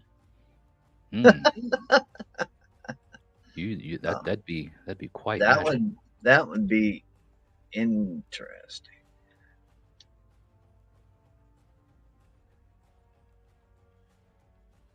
Okay. So this is Urus. The top of the bottom. It's upside down. Let me put it that way. The way the rune All right. appears, See, the way the rune appears in the Futhark is more like that. Yeah, exactly. okay. So another interesting point of consideration is that Urus in the rune poems means some different things in different contexts. Most popularly, it is translated as aurochs, meaning this wild, great, savage bovine that has been long extinct. But in the Anglo-Saxon rune poem, the aurochs is proud and has great horns. It is a very savage beast and fights with its horns. A great ranger of the moors. It is a creature of metal, toughness, resiliency, wild, reckless sort of strength. It's not the domesticated cattle; it's I the like wild it. cattle. I like it. It when you talk about like that, I like it more like that. Because it looks like horns. Yeah, Yeah. So cat, in other rune poems, it means like urus is a reconstructed proto-Germanic name for the rune, but in the Norwegian and Icelandic rune poems, is more like slag, imagine like metal being beaten, and then the fiery dross that comes off of working of metal is like slag. It's like that thing. But the Anglo-Saxon rune poem I think is older. So the aurochs was what we tend to see associated with that rune. So primal strength, primal resilience, the Thor, So there's something I'm gonna like put they got it. on. Cat says, yeah, Urus, the aurochs, that which you do not own. Yeah, it's wild. You can't own it. You can't possess it. You can't control it. Godfrey Bears says that makes sense for them, the being the last generation of their kind. So the Othala rune really struck them and met them. We do have one other, but you were going to say something, Gypsy. Go ahead. See this eye right here. Eye with the ring. And see, I'm not good with being on camera because everything is right is left. I know. Yeah. So, Up is down, left is right, in is out. but that eye sees all. All right, you got another one, And brother. Sorry, go ahead. I'll wait. There was lag. Sorry.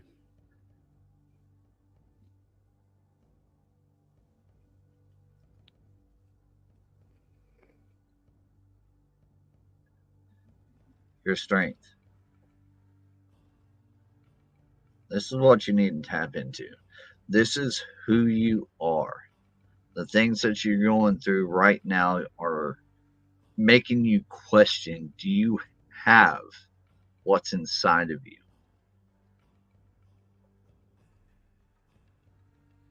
If I'm wrong, tell me I'm wrong. You're the reader. You're the one that pulled it. Do you have the metal? Right? Do you have what it takes? Do you have the tenacity? Do you have the strength? All right. Next, we have Dragon Alchemist on YouTube that said yes, please, to a reading or to a rune pull, I should say. Yes. I'm funneling the sack. Cup the balls, massage the sack. This is a No, PG show, we swear. There's this one right there.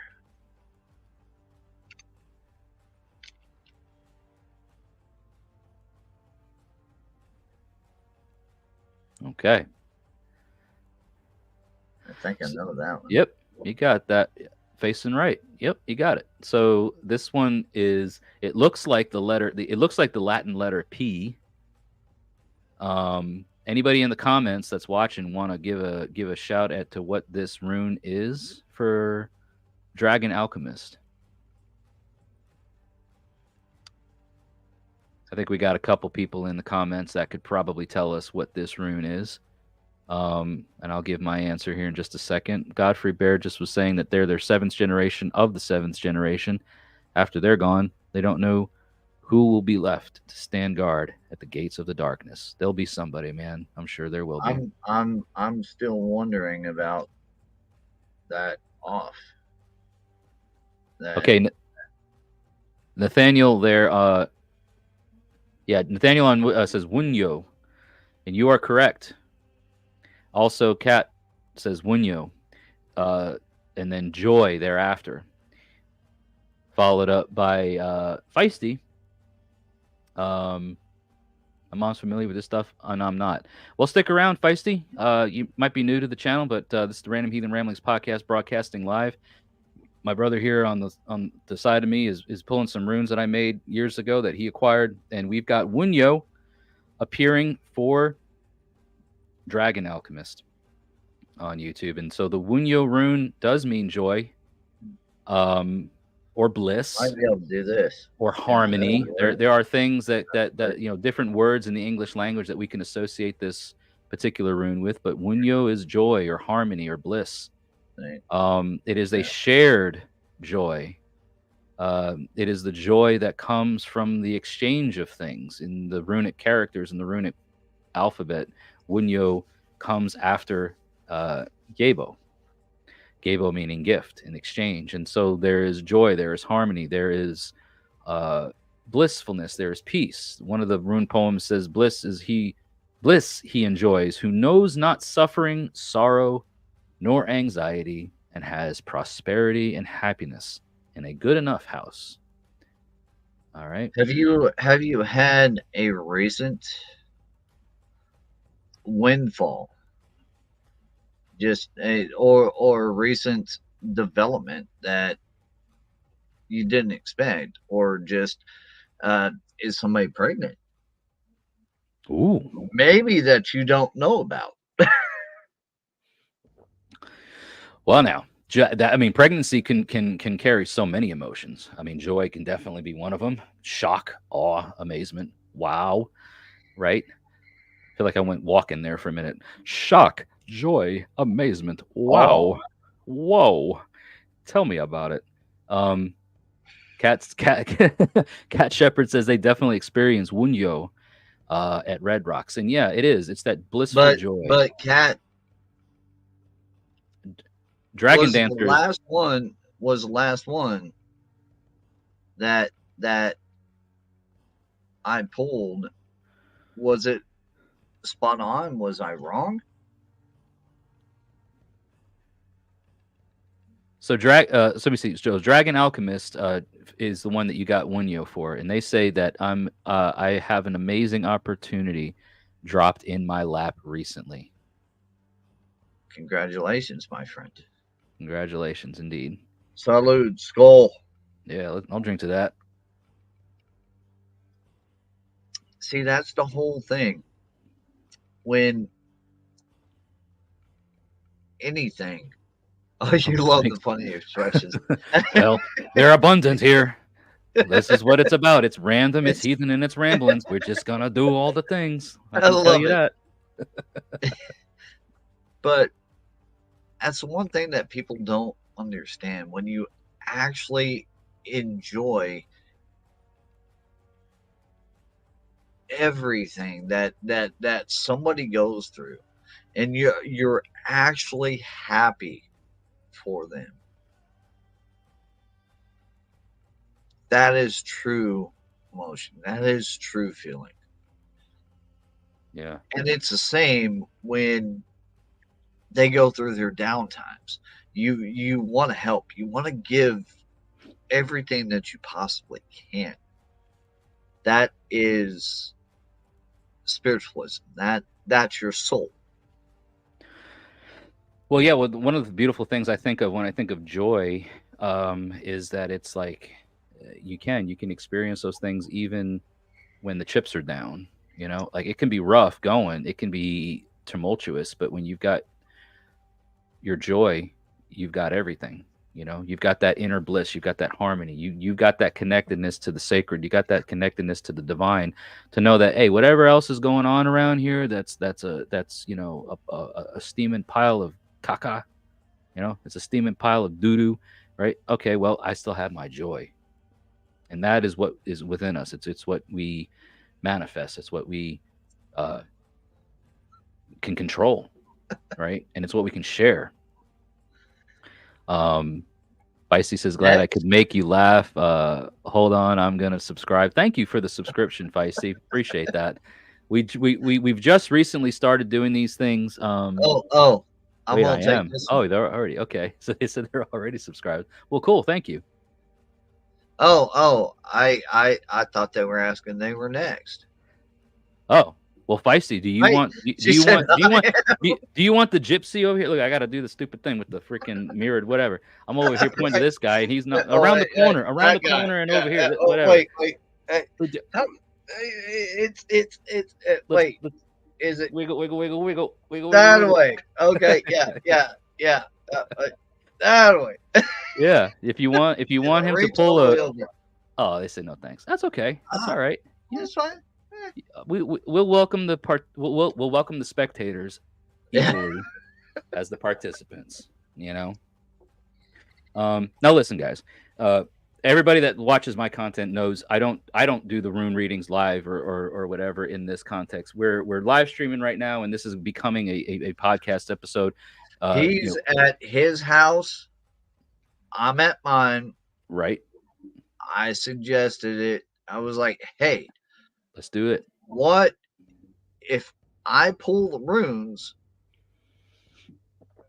and you do the reading? That they said thanks for the offer. Yeah, you're welcome, Feisty. And if you ever change your mind, come back. So these live things, I just started doing these once a month. So this is the first month to do it. They'll probably happen again in October. Subscribe, see what comes out. You'll take a rune. All right, who's in line? Okay, so we have Ulfmore. Did I get that right? Yeah, Ulfmore. That says, I'll take a rune. All right. Well, yeah, you will indeed. Apparently, throw your name in the hat. So says the Vidkey. So says the Gypsy. Now, mind you, all runes that come out, we're going to read them at the end of the night to see what the final is. Fair enough? Okay. You're keeping track of them all. I know what I we got started them with. down right here. Okay. All right. And I'm stacking them up. All right. So. Interesting. Now it sounds like dice. Making a little bit of room in there, it sounds like, huh? I miss bone dice. Yeah, throwing the bones. You don't want me throwing the bones. Oh, brother. I'll get the rib bone. I've got rib bone over here too, but I don't use them for anything other than tribe stuff. No, I got that one rib bone. Oh, I know. We talked about that before.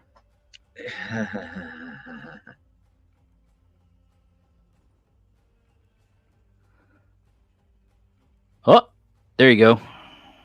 All right, Ulfmore. So this rune looks like if you just move a little bit, push it forward, brother, a little bit, so that everybody can see. There you go. Looks like the Roman or Latin letter R. Who wants to comment first on the name of this rune for Ulfmore?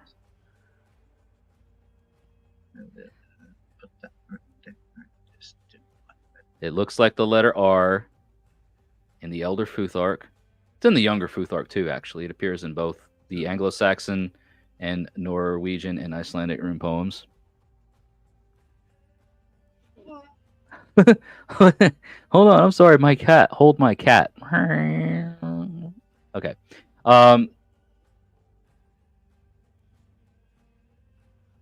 So this rune is called Raido. I wanna get up close so they can see the actual every stitch, all of it. Yep, there you go. Cat Shepherd, Raido, Journey. Nathaniel also says Raido. Nathaniel, I saw your comment. You're next. Dragon Alchemist, Raido. Some yeah, okay. Hold on a second. So my question is, what are you going through right now? Because there is either one, it's time for you to go on a journey, or two, you're ending one. And I don't even know the runes. Yeah, so Raido, right? If you think like the pronunciation of it, Raido, like ride, but they're right, they're correct in that it means like journey. In the Anglo-Saxon rune poem, riding or ride seems easy to every warrior while he is indoors, and very courageous to him who travels the high roads on the back of a stout horse. And there is similar echoing sentiment comments in the other rune poems that it's unlike some of the other runes that we saw tonight where they have dual meanings. Raido is always seen as the ride, the journey, something in motion, right? So it could be a physical journey, it could be a physical traveling of sorts, or it could be another journey or another traveling. I think this one is a little bit different. Yeah, and this one's for Ulfmore. So Ulfmore, you have a journey that You you're want either. another one? Do you have? Hey, Well, that's the same all right, person from all right, before. I want. Yeah, I know. I want to follow this up though. I want to Yeah, follow yeah, this. yeah. For some reason, I want to follow this up. Yep. I want to follow this one up. So they're kind of they're feeling the whole journey thing. Yeah, So yeah, you gotta. yeah. I want to fill this up. Uh-oh. Algies. Okay. So This is not interesting. the end. I don't know why, but he pulled another one for Ulfmore. But yeah, Algies. You know, and Algies is a rune that is a very it's seen in archaeological finds as a rune associated with protection in a lot of different ways. But okay, so they say go for it. You named your car Rido. That's a funny, cat. So Algies is a rune that it's interesting in the rune poems, like the El Sage El. So the word El. We have two. Well, hold on now. What? So El in like the Anglo-Saxon rune poem, El Sage, ties to like elk. We have two. Yep. So the one in your so the one that's not Algies, the one in your right hand, brother, is upside down. If you just invert it, there you go. So that's Lagus, Elhaz, or Algies. But it's mostly found in a marsh. It grows in the water and makes a ghastly wound, covering with blood every warrior who touches it. So this is a story between all three of these. There's more to this. Mm-hmm. Yeah, and why for them, not for others? Like what was felt to pull the and what's interesting, right, is like in the The other rune poems, the Icelandic and the Norwegian rune poems, this rune does not appear. It only appears in the Anglo-Saxon rune poems, which is what I just recited. The elk or the it grows in a marsh, and it's bloody to every warrior that encounters it. But it is a protective rune. We've seen this particular rune symbol appear in many archaeological finds, or several archaeological finds at least, that suggested it was recognized as a protective staff. Okay. So you have brother, I don't know what you're going through, but my heart is with you. You got a journey. You're protected along the way, and you're on that. Lagus is like water. It means two different things in some different rune poems, but the Anglo-Saxon rune poem suggests it as a meaning of water. There's going to be a lot of sorrow. Of things. There's going to be a lot of sorrow that comes upon your journey. You're going to have to deal with blood, and you're going to find out. And as much as this might seem cliche, blood is not always thicker than water. Your family that you have built will stand before you and with you stronger than what your blood that you're having a turmoil with that you need to get away from. I don't know you, and if any I don't of know this them either. is wrong, if any of this is wrong from any of these room pullings or any of these personal things that I just interject, please, it's very important. Please comment, say no, he's way off base, or holy shit, he's right on. I mean, this is the first time I've ever done this. It's the first time I've done it either, or also. All right, so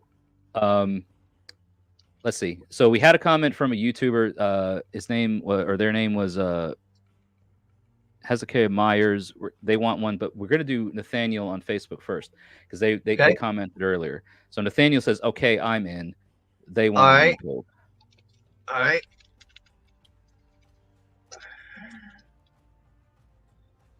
And we're going to get through the comments, folks. So just bear with us. Thanks for your patience. This is the first time we're doing it. If you like the video, wherever you're watching this, please give it a like, give it a react, interact in the way that you're doing it on the platform that you're watching it. Yera. Nathaniel, your rune is Yera. So, and it's a hell of a lot easier to pull cards, man. You're holding it right, because the funny thing about Yera is it's one of those runes that, if you're holding it upside down, you can't, because there is no inverse. There is no upside down. Yeah. And so Yera is the year, or year is a word that means year. Again, it's a rune that only appears in the Anglo-Saxon Futhorc rune poem. In that rune poem, the rune poem for Yera, okay, it says, "Summer is a joy to men when God, the Holy King of Heaven, suffers the earth to bring forth shining fruits for rich and poor alike." It's a rune most likely or most commonly associated with harvest, pulling things when the time is right, doing things when the time is right. Now is the time to do the thing that the seed that you planted called for you to do. Now it is time to harvest. Now it is time to reap those rewards, is usually the connection or the association with Yera. Right. You want to take a break for a moment and take comments? And yeah, let me look at some comments here. Yeah. I know there's a bunch of people that are commenting on some stuff from before. Kat said they stacked. They named their car Rido, which is funny because it's a car and you're taking a journey in it, so that's funny. Feisty says, I can't find my paper. Wait, gotta check if I fed the cat. Oh, yeah, feed the cat. Go for it, for sure. Nathaniel also commented earlier talking about, I guess, the Rhytho pull for, who was it? Yeah, it was for Ulfor, I think, Ulfmore, that he said that you have to travel outside of your comfort zone to find new knowledge and wisdom. That's some keen insight on the whole thing. Cat Shepherd on YouTube says it's not the deer that we call elk, quote unquote. Here, that's a wapiti. They're referencing the deer we call moose, but it's called elk in Europe. Maybe elk or the caribou or the reindeer or those type of antlered critters, for lack of a better term. But yeah, it's that thing. Let's see here. Godfrey Bear says the moose, aka the forest tank, is not to be messed with. Dude, you're in Canada. You got to know the moose don't F around. Those suckers are like as big as a tractor trailer sometimes, as tall as I mean, you could drive a whole car underneath them things. A full grown bull moose, you kidding me? You hit that and your car is toast. It's you're toast. Yeah, I'm saying you, the car, everybody in it, like the moose will just be like, they'll just shake their hoof and be like, whatever. Have a fox for lunch. Feisty, you're funny. Back. I need batteries. All right, get your batteries. I'm going to catch up on some comments. Ulfmore says, I hear you, by the way, Jesse. This is okay. So the bear fur, I'm finally catching up to the comments. Sorry there. The bear fur, and he is speaking truth. I'm on a healing journey. So the runes speak truth, and the runes do reveal truth. And I'm glad that you're here, Ulfmore, for to see that the bear skin does make its presence known.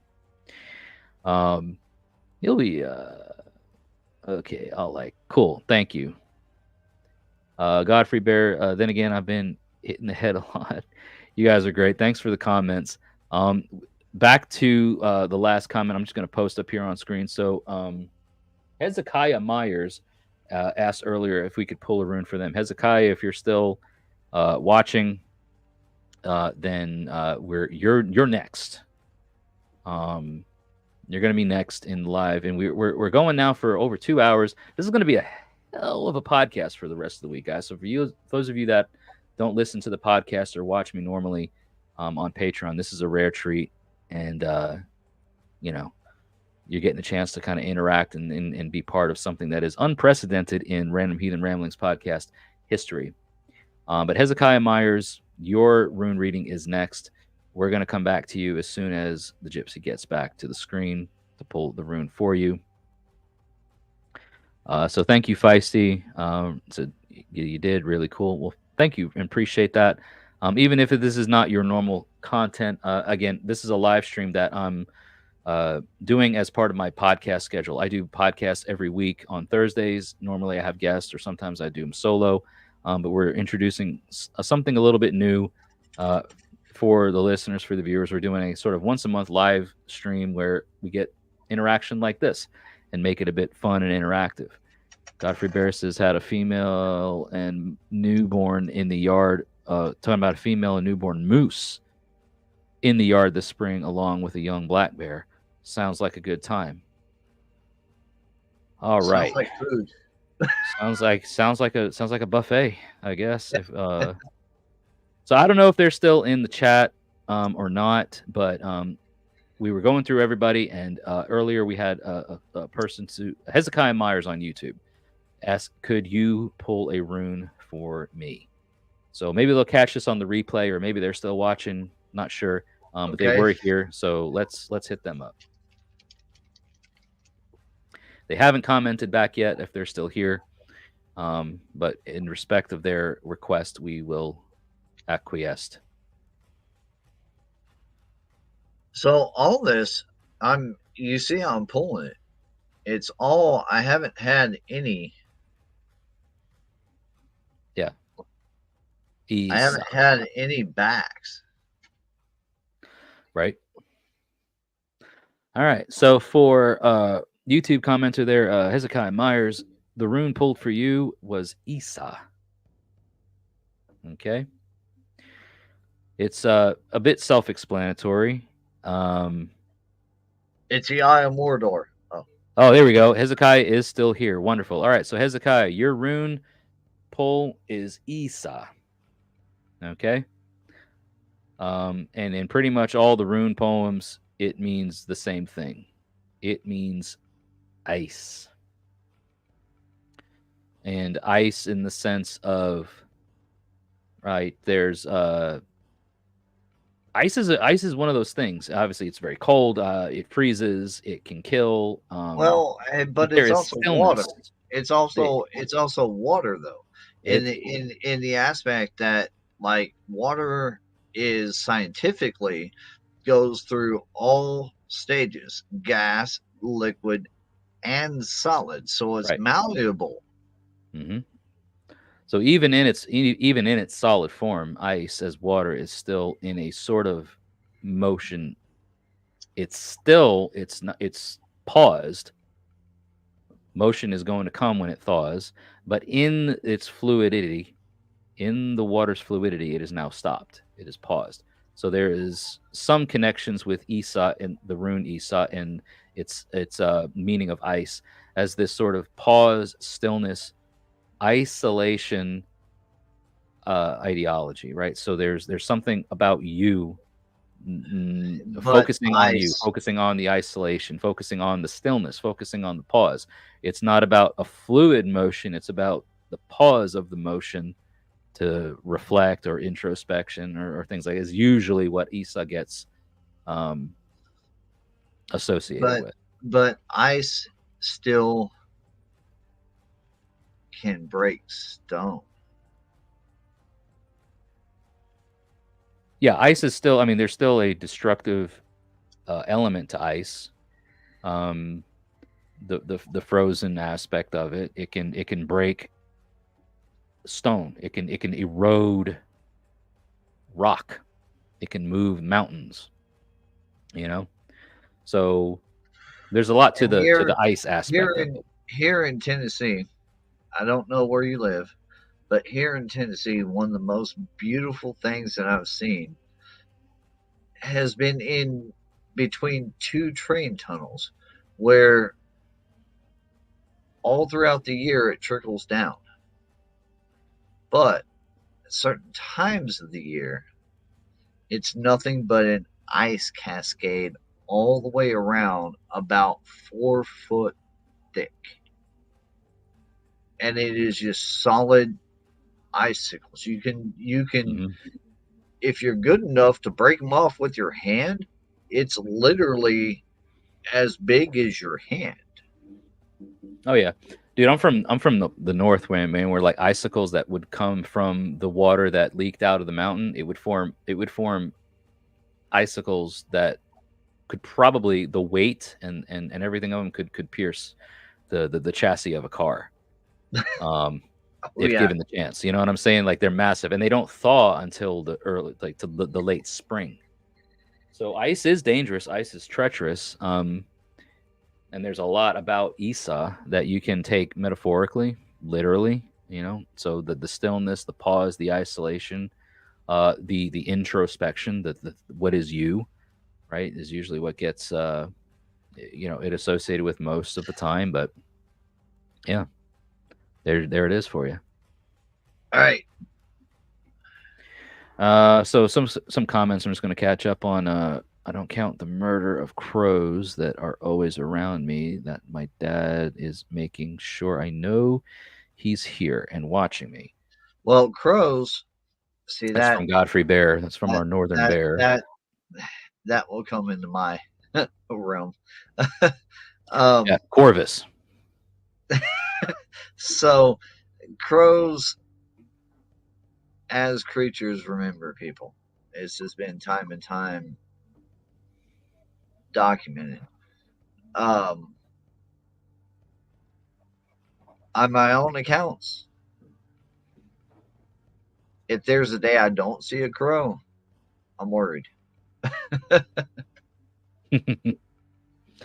They are pretty prolific. Ravens, not so much, but they do make appearances here in Middle Tennessee. Unless Believe it you're or in not. unless you're in Texas and they call them crackles. They're not crows.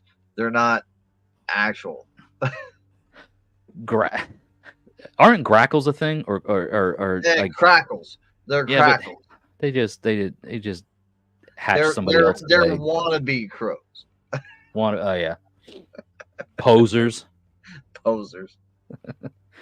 Dragon Alchemist says, Godfrey Bear, I had a mom black bear and her 4 babies in my yard this spring. That's what they do, right? I don't hurt anymore, says Godfrey Bear. I did it in my youth. But as I got closer, I became more and more at peace with nature. So now I will defend them instead. That's Well, kind of what I mean happens when you grow. that's a little bit of background about me, and I'll just give you guys a little bit. I'm Cherokee Indian, and And you're welcome, Hezekiah, by the way. Sorry to interrupt, but yes, yes, you're more than welcome anytime. Uh being Cherokee Indian and a Christian with a prolific background of rights and things of that nature have got me to the point to where I am now. And being a gypsy, Romanian blood, Cherokee, and have traveled all over the country. I've went to Canada, love Canadians. They're actually nicer than Americans. you got a Canadian in the chat. That's where Godfrey Yeah, Bear is, yeah. man. You guys are nicer than Americans. You stroke his ego now. I mean, I met one asshole in Canada. One. The entire 2 weeks I was there. One. I mean, asshole every 5 What did he do? Not say sorry? No. It was just he was just a dick. Like for whatever reason, I guess I don't know. I just one. Just Yeah. one. Yeah. But that and the air is cleaner up there. I do have to say the air is cleaner up there. Everyone's got one, like Oldmore said. Yeah. Yeah. But yeah. any more room pools? I don't think so, man. I think we got them all caught All right. up. I'm just catching up. Cat Shepherd says, ice storms are beautiful but treacherous. Yes, All right. absolutely. Do we want to pull all of this together and see what anybody want a last room pull before we pull it all together? Yeah. Last call. We're going to wrap this podcast up here shortly. Anyway, we've been going for over almost 2.5 hours, which is, I think, on a record, a podcast length. We've breached the records of podcasts. So yeah, if anybody has a last one, Going once, going twice.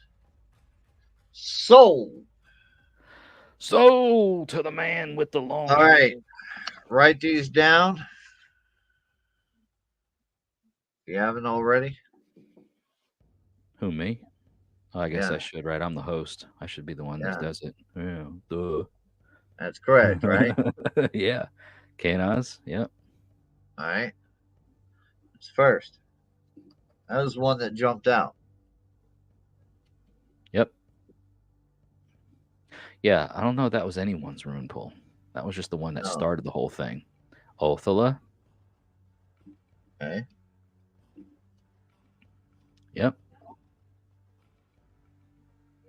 And guys, correct us if we're wrong. Well, this is all subjective. Yep. Urus. Because again, for the sake of the listeners, right, I don't do this thing live for my own reasons, but in the context of the show tonight, makes for interesting dialogue. And okay, when you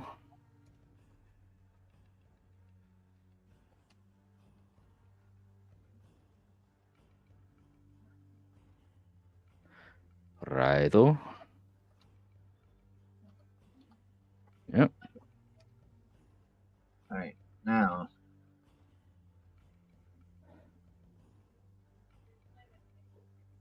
Now the Raido pull had the other Rhino runes pole came with with algaes and like I and got it right this time. Lagos. Yeah. Yep. Yeah.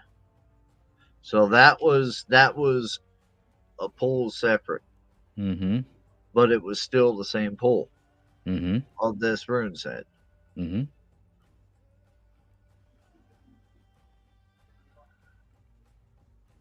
Yeah.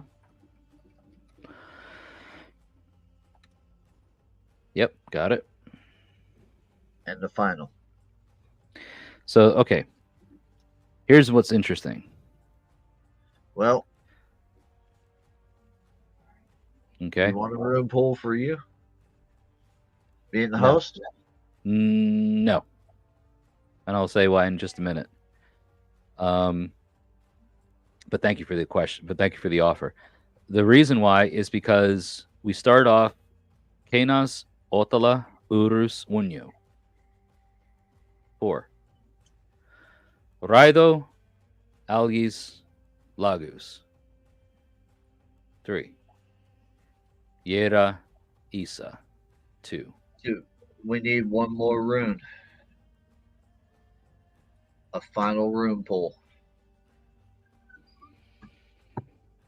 Fine. 4 3 4 3 4 2 3 2 1. 1. 4 3 2 1.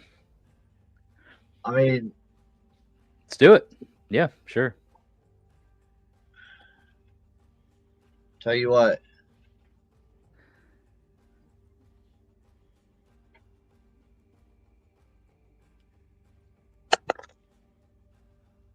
I like your style. I like your style. It's mine. Only Solu. mine. Okay. And then we have Soilu, or Soul.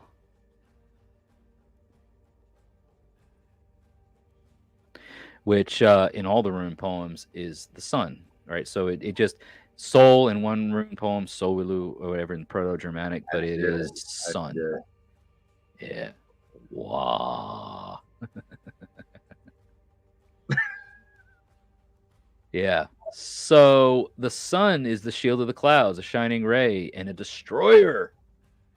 As the rune poem, the Icelandic rune poem says, a destroyer of ice. All In the Anglo-Saxon rune poem, the sun is ever a joy in the hope of seafarers when they journey away over the fish's bath until the courser of the deep bears them to land.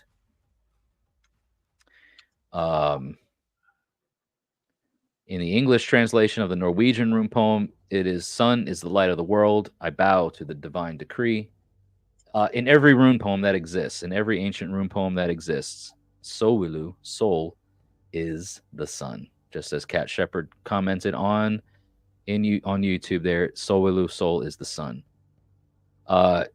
It's largely associated with success, victory, brightness, the life-bringing light that what the sun is, right? The destroyer of ice. It kind of breaches that stillness, that pause. It's come to light now, come to warmth, come to awakening, and it's a gentle sort of thing. It's not a bold awakening like what Dagas would be, perhaps, but it is the cyclical nature of night and day. You know, there is times of darkness with the absence of the light and the life-giving force of the sun, and there is presence of that life-giving light and that force of the sun. So it is cyclical. It happens every day. It happens all the time. Cat Shepherd says that worship the sun, worship no one. You know, it's an interesting concept to take. And thank you for the reaction there, Ulfmore.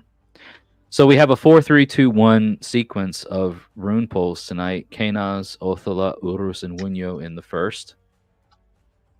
One could perhaps say that the torch lights the way for those connecting with their ancestors, the inner strength that you can pull from your ancestors along that journey is where your joy resides and where your happiness, where your bliss resides. Along the journey, the raido, right? Along that flow, uh, protection. Protect yourselves along that journey. Be ready to harvest the things that happen in their right time. Be present with yourself in that moment and welcome yourself in the awakening of that moment. In those victory moments, take hold of that victory. Take hold of that light. Realize that the darkness happens and the light happens. It is cyclical. There is repetition. There is cycles of things that happen. Hail and hello to you, Big Cat, on YouTube. We're wrapping up this live stream here with a rune pull. If you missed it, you can watch the replay of it. And for those of you that didn't take place in the live stream, this will be aired on Thursday, which will be this Thursday, September 19th at 8 a.m. Central Time, 9 a.m. Eastern. I guess that's 6 a.m. Pacific for those of you on the West Coast, and adjust your time zones accordingly for wherever you are in the world. But yeah, just watch the replay of it. My brother here, who has never been on a podcast, would just so happen to be chatting it up tonight in the comments and said, let me come on here. Let's do a thing. And we did a thing. And who's that? That is the gargoyle. The gargoyle. Oh, you were telling me about this. You were telling me about this whiskey before, dude. Yeah, Is it cherry? The cherry whiskey? A black currant. Black currant. Yes. And for everybody who does not know this, and this is special, it looks very special, dude. That's the thing that you were telling me about that I'm like, I gotta try. Look at that syrup. You kidding me? Thank you, Big Cat, for watching the replay. The gargoyle. Godfrey Bear says, "Nice gargoyle." It is. It is the pour. Yeah, it's the flow restrictor or whatever, the thing that pours it out. And if you guys want to know what it is,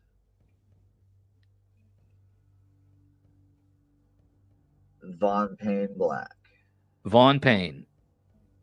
Yeah, it really is a gargoyle, Cat. Yeah. Von Payne Black. It's a black currant whiskey that this son of a bitch over here, my brother, that I love to death, is flaunting, which I would be too. Look, man. Skull, dude. Skull. Absolutely. Yeah, live and in color, in Technicolor, as I said back in the '60s or whenever the hell it came out. Right, you guys are seeing it here. Tonight's Midgard Musings live stream is this week's Random Heathen Ramblings podcast. And I don't know what other guests will, if any, will be featured in the future live streams, but this type of thing will be recurring. We're going to do this again in October. Stay tuned on my platforms, the Midgard Musings YouTube and Facebook pages and Instagram, and wherever you follow me.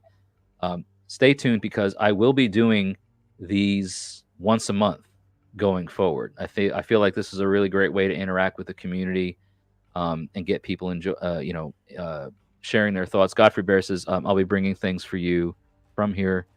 All right, Godfrey Bear. Well, I mean, if you say it, then you spoke it into existence. So don't say something that you're not going to do, my guy, because that's on you. So thank you to everybody here. Yeah, Kat here says, thank you, Jesse and Corvus. And thank you, brother, man, for coming on here so randomly like this. Dude, what a way to have the Random Heathen Ramblings podcast be so random, right? We're doing stuff that we don't normally do. It is random. We've been discussing back and forth. I guess this would be the introduction.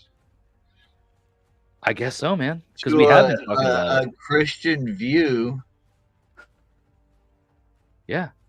What about if you come back next month for a live thing like this, and we get into some philosophical Well, stuff.